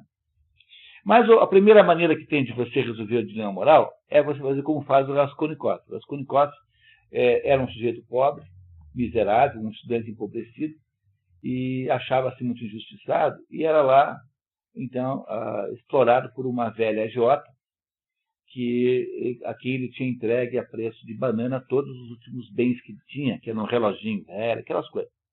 E ele, então, faz o seguinte raciocínio. Pô, mas se Napoleão Bonaparte, que era um sujeito que matou milhares de pessoas, tem o túmulo que ele tem lá em Paris, no Les Invalides, se ele é um sujeito com todo esse prestígio, por que eu, Raskolnikov, não posso matar essa velha desgraçada que está me roubando, que está me assaltando? Então, o que faz o Raskolnikov?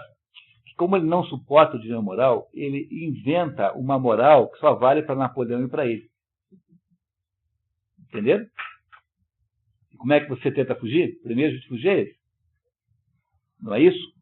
O segundo jeito de fugir é você dizer assim, não, quem tem um problema moral não sou eu, porque eu não sou eu. Quer dizer, esse problema moral não serve para mim, porque não sou eu que estou nele. Quem quiser entender como quem é a personagem literária, é o médico e o monstro, é o Dr. Jekyll e o Mr. Hyde. O Dr. Jekyll é um médico respeitado e tal, só que ele, à noite, quer sair naquela bandalheira do submundo, né, tomar todas e participar de tudo quanto for bagunça, orgia e tal, mas ele não pode fazer, então ele inventa o Mr. Hyde, que não é ele. Entenderam? Não é ele. E esse Mr. Hyde vai lá para a bandalheira. Então, depois, quando o Mr. Hyde volta, ele é o Dr. Jekyll. Então, não fui eu, foi o Mr. Hyde. Entendeu? Esse é outro jeito, né? Tá? Então, esse é o jeito que está explicado lá no Médico e Monstro, do Stevenson. É um livrinho pequenininho, quase uma novela, dá para ler em 40 minutos. O primeiro jeito, vocês já sabem quem é. O PT é assim, né? O primeiro jeito é o PT. Quer dizer, não, para nós há um código penal diferente, porque nós somos o PT e não somos vocês. Não, vocês não podem, mas nós podemos. O segundo é o sujeito que finge que não é ele. Quer dizer, é quem? O Maluf é mais ou menos assim, isso mesmo. Tá? O Maluf é mais o primeiro jeito também. Quer dizer, é aquele sujeito que diz que rouba, mas faz, é do primeiro jeito. Assim, não, eu, como faço muita coisa, eu tenho direitos especiais. O Maluf é mais o primeiro jeito do que o segundo. Né? O segundo jeito é o sujeito que inventa uma mentira existencial. Né? Tem 4 tipos de mentira. Né? Olhando agora aristotelicamente para a mentira.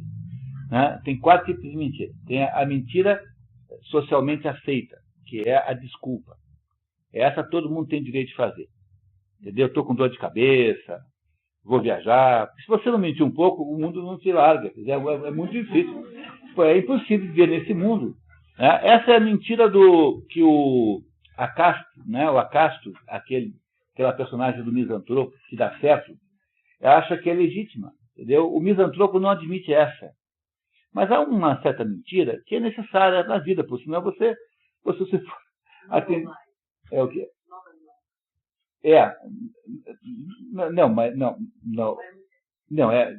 Essa mentira aqui é uma mentira desculpa, é uma mentira assim que todo mundo aceita, porque ela é uma espécie de defesa social. Como o mundo é muito assediante, você tem que poder dar uma desculpa. Essa mentira não tem mal nenhum. O segundo tipo o segundo tipo de mentira é a mentira que é a mentira interesseira, quer dizer, aquela mentira que deseja obter algum fim. Essa é uma mentira moralmente errada, a não ser em determinadas circunstâncias. Por exemplo, você dá uma informação errada para o bandido ou para o inimigo, é uma mentira legítima. Então, essa segunda mentira é uma mentira que serve para um determinado fim que você deseja obter. Não é uma mentira à toa, é uma mentira, né, que você faz porque você deseja influenciar alguma coisa. De modo geral, essa mentira é moralmente errada. Mas ela pode ser legítima, circunstancialmente, por exemplo, quando você está indicando para o inimigo o lugar onde não estão os teus compatriotas, para ele bombardear outro lugar, mas é legítimo. O terceiro tipo de mentira é a mentira, aquela mentira do Pinóquio, que é uma mentira patológica, no sentido de que o sujeito não consegue não mentir. Ele não mente por nenhuma razão boa. Ele não tem nenhuma vantagem em mentir. Ele mente simplesmente assim. Ele vai assistir os 10 mandamentos e diz para você que foi assistir Ben-Hur. Entendeu? Porque ele não consegue falar mentira. Essa é uma doença, tá? Chama-se mitomania. Pessoas que passam o dia inteiro mentindo. É o Pinóquio. O Pinóquio é assim, né? Lembra do história do Pinóquio? Então, o Pinóquio mente apenas por vontade de mentir. Não tem nenhuma boa razão para mentir. Não ganha nada mentindo. Mas essas pessoas, essa mentira não tem importância nenhuma, porque ela é uma mentira patológica, e todo mundo já sabe que o sujeito é assim, já vira folclore e ninguém mais presta atenção nele. E acabou, o malefício de mentira desaparece. E há o quarto tipo de mentira, que essa sim é a mentira mais grave de todas, que é a mentira existencial, que é a mentira do Dr. Jekyll, em que você inventa um mundo, uma pessoa que você não é, inventa uma outra pessoa e passa a viver como se outra pessoa fosse. Essa é a mentira que está por trás da segunda técnica de evitar o dilema moral. A primeira, você diz assim, que tem um código moral para você, só para você, porque você é especial. A segunda, você diz que você não é você. Você aceita o código moral, mas não é você que está fazendo as coisas erradas. Quem está fazendo é o Dr. Hyde, o Mr. Hyde, e não você. E esse é o segundo tipo de tentativa de resolver, ou melhor, tentativa de não resolver o dilema moral.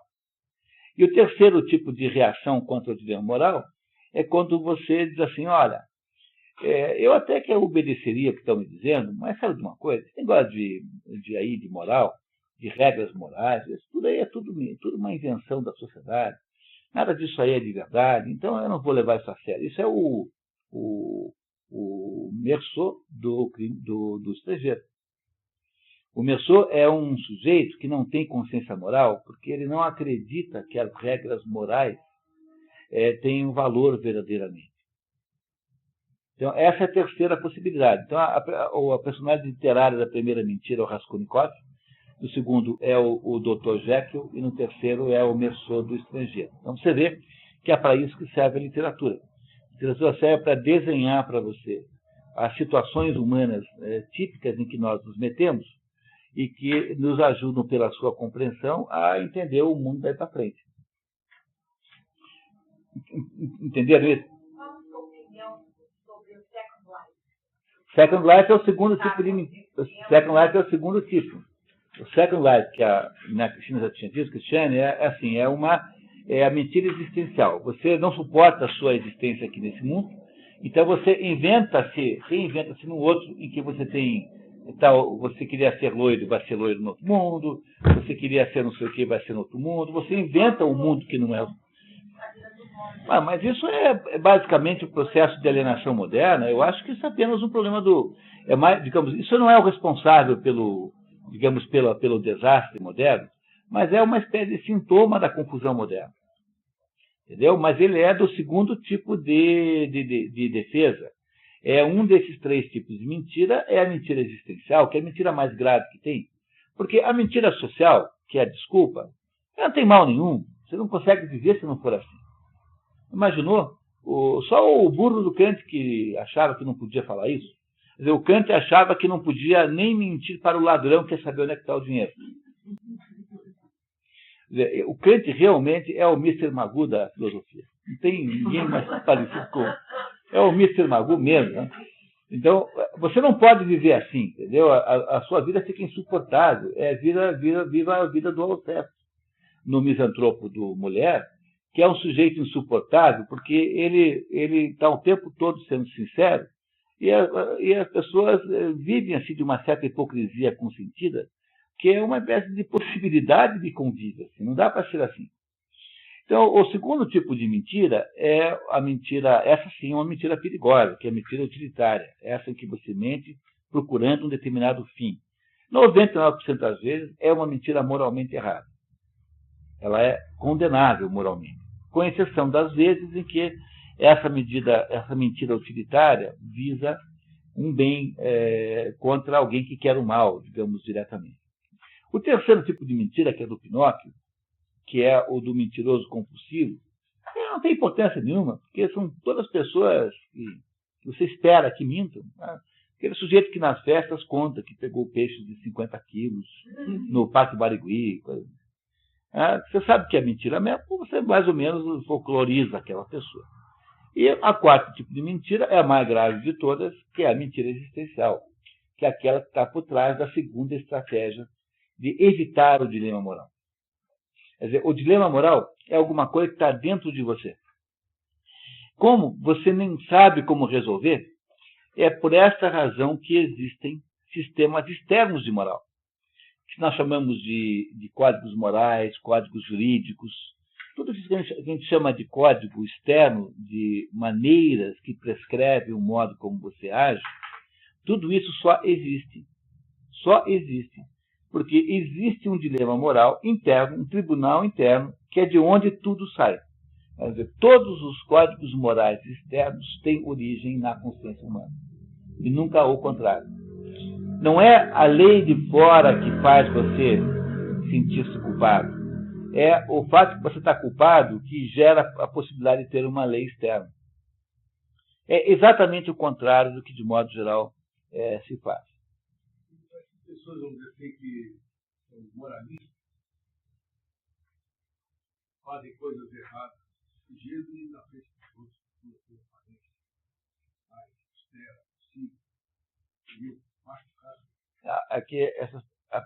bom, aí tem que ver qual é o grau disso, porque o que acontece é que o moralista, propriamente dito, é alguém que faz o proselitismo de alguma coisa que ele não cumpre. Não é isso? Mas ele tem que ser proselitista. Ele tem que estar o tempo todo fazendo uma campanha a favor disso, daquilo. É isso que eu estou dizendo para vocês, que é o problema do assunto moral. Eu, quando ouço qualquer coisa sobre ética e moral, eu já fico arrepiado, já saco 38. Porque eu sei que vai ser tapeação e mentira. Então, por exemplo, o Jorge levantou um ponto bom, né? Então, como é que você faz para aparecer? Eu me lembro que antigamente, quando eu me interessava mais por assuntos empresariais, né, tinha uma regra que é assim: se você polui o rio, nunca invente de limpar o rio e fazer propaganda que está limpando o rio. Por quê? Porque vai todo mundo dizer assim: tá vendo? O sujeito polui o rio, acaba com o rio, agora vai lá dar uma limpadinha e fica fazendo de bom moço. Então, se você é um sujeito essencialmente criminoso, por exemplo, eu não consigo achar que essas empresas de telefone celular, não é possível que não tenham um grau de crime nisso, que não é inacreditável o que eles aprontam com os consumidores, né? Você quer montar uma operação moralmente errada. Como é que você faz? Você inventa uma porção de aparências moralizantes. Então, nesse caso, você está dizendo, ou você diz, não, eu posso ser imoral porque eu sou a empresa tal XYZ. Então, deve ter casos, em todos os 4 casos, assim. Né? Deve ter a situação de você estar dizendo uma coisa e pregando outra. Isso deve acontecer em todas as 4 possibilidades, de algum grau, né? Agora, o que parece que acontece com o assunto moral é que quanto mais se fala de moral, mais se tem roubo, mais se rouba, mais se é imoral. Então, eu fico morrendo de vergonha quando ligo o rádio e aparece esse negócio ético, não sei o quê. Mas que vergonha que dá aquilo. O sujeito diz, não, porque você persiga aí o tal do fulaninho lá de não sei da onde. Mas o que tem que as empresas grandes saírem por aí, perseguir um pobre coitado, um camelô que vive daquilo, não tem dinheiro para levar para casa, não sei naquele negócio. Então eu fico imaginando sempre assim. Bom, se o Emerson Capaz, que é lá o presidente ético, está dizendo todo dia na CBN que tem que ter ética nos negócios, qual é a falta de ética que eles estão escondendo? Provavelmente deve ter alguma. Aí me dá uma vergonha pelo sujeito. Sabe quando fica com vergonha do outro? Ela fica com vergonha pelo outro. Assim. Como é que pode uma coisa dessa? Sabe? Isso é tudo de um primarismo tão extraordinário. Então, o que há hoje no mundo contemporâneo? Uma espécie de utilização da expressão moral apenas para esconder a mais extraordinária bandalheira que você possa imaginar em termos de comportamento verdadeiro e real. É por isso que, dentro disso tudo, estão todos esses programas aí de responsabilidade social, não sei das quantas. Porque na Bíblia está escrito assim, que quando você faz uma caridade, a mão esquerda não deve saber o que a mão direita fez. Porque a garantia de que a caridade é valiosa, a única caridade que sobe ao céu, é aquela garantia aquela caridade que você fez de coração mesmo. Né? É essa garantia de qualidade. Agora, transformar a caridade num instrumento de marketing é uma coisa muito errada, tem alguma coisa errada atrás disso. Quando você começa a ler as coisas velhas, você percebe que tem alguma coisa errada. Mas o problema é que esse mundo empresarial vive num grau de inconsciência terrível. Então, esses seminários feitos em MBAs tal, são todos, digamos, baixíssima cultura, no sentido de que isso tudo são apenas modismos de época. A gente não deve pautar a nossa existência por modismos. Agora, nas empresas, tem aquele código de conduta. Eu já recebi várias empresas. Código de conduta. fizemos um treinamento no computador, você tinha que levar 40 minutos a terminar. Tinha exemplos, assim, sabe? Você vê um cenário assim, você vai, o que você faz? O que tem? Qual vai ser a sua política? Bom, eu sei que eu não tenho que ser feito. Tem uma comunicação lá da Bélgica. Você ainda não sentiu, você ainda não teve. Tá vendo? Esse é o Big Brother. É o Big Brother. Tá vendo que é o Big Brother? Aí eu tive um dia, vou levar, mandei o pra cá. The Big Brother is watching you. Nada você não consegue. Você tem que ter quando lançou nós, telefone, coisa assim, né? Levou. Mas aí chegou uma hora que foi no gosto. Pronto, agora você não sabe o que o Big Brother vai fazer com você agora. Então agora vão abrir um processo psiquiátrico contra você. Você vai ter que passar uma temporada numa... Você tinha que voltar a etapa, não sei o quê.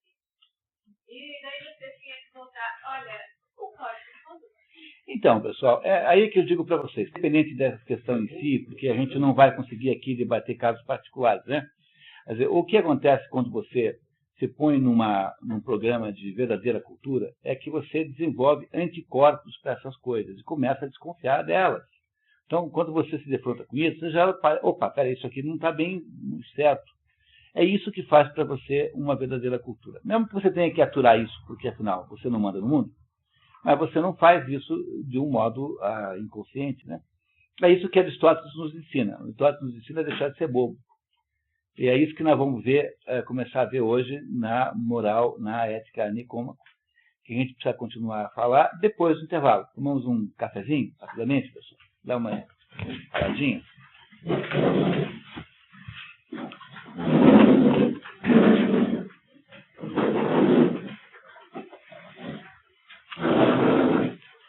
Você vê, né? Essa é uma sala boa, né? Mesmo assim, deu uma certa dificuldade de locomoção e tal. Posso virar um café? Pode, claro, tá? Sem problema, claro. Ah, claro. Então, Rodrigo, como é que está? Muito bem? Para você. Não,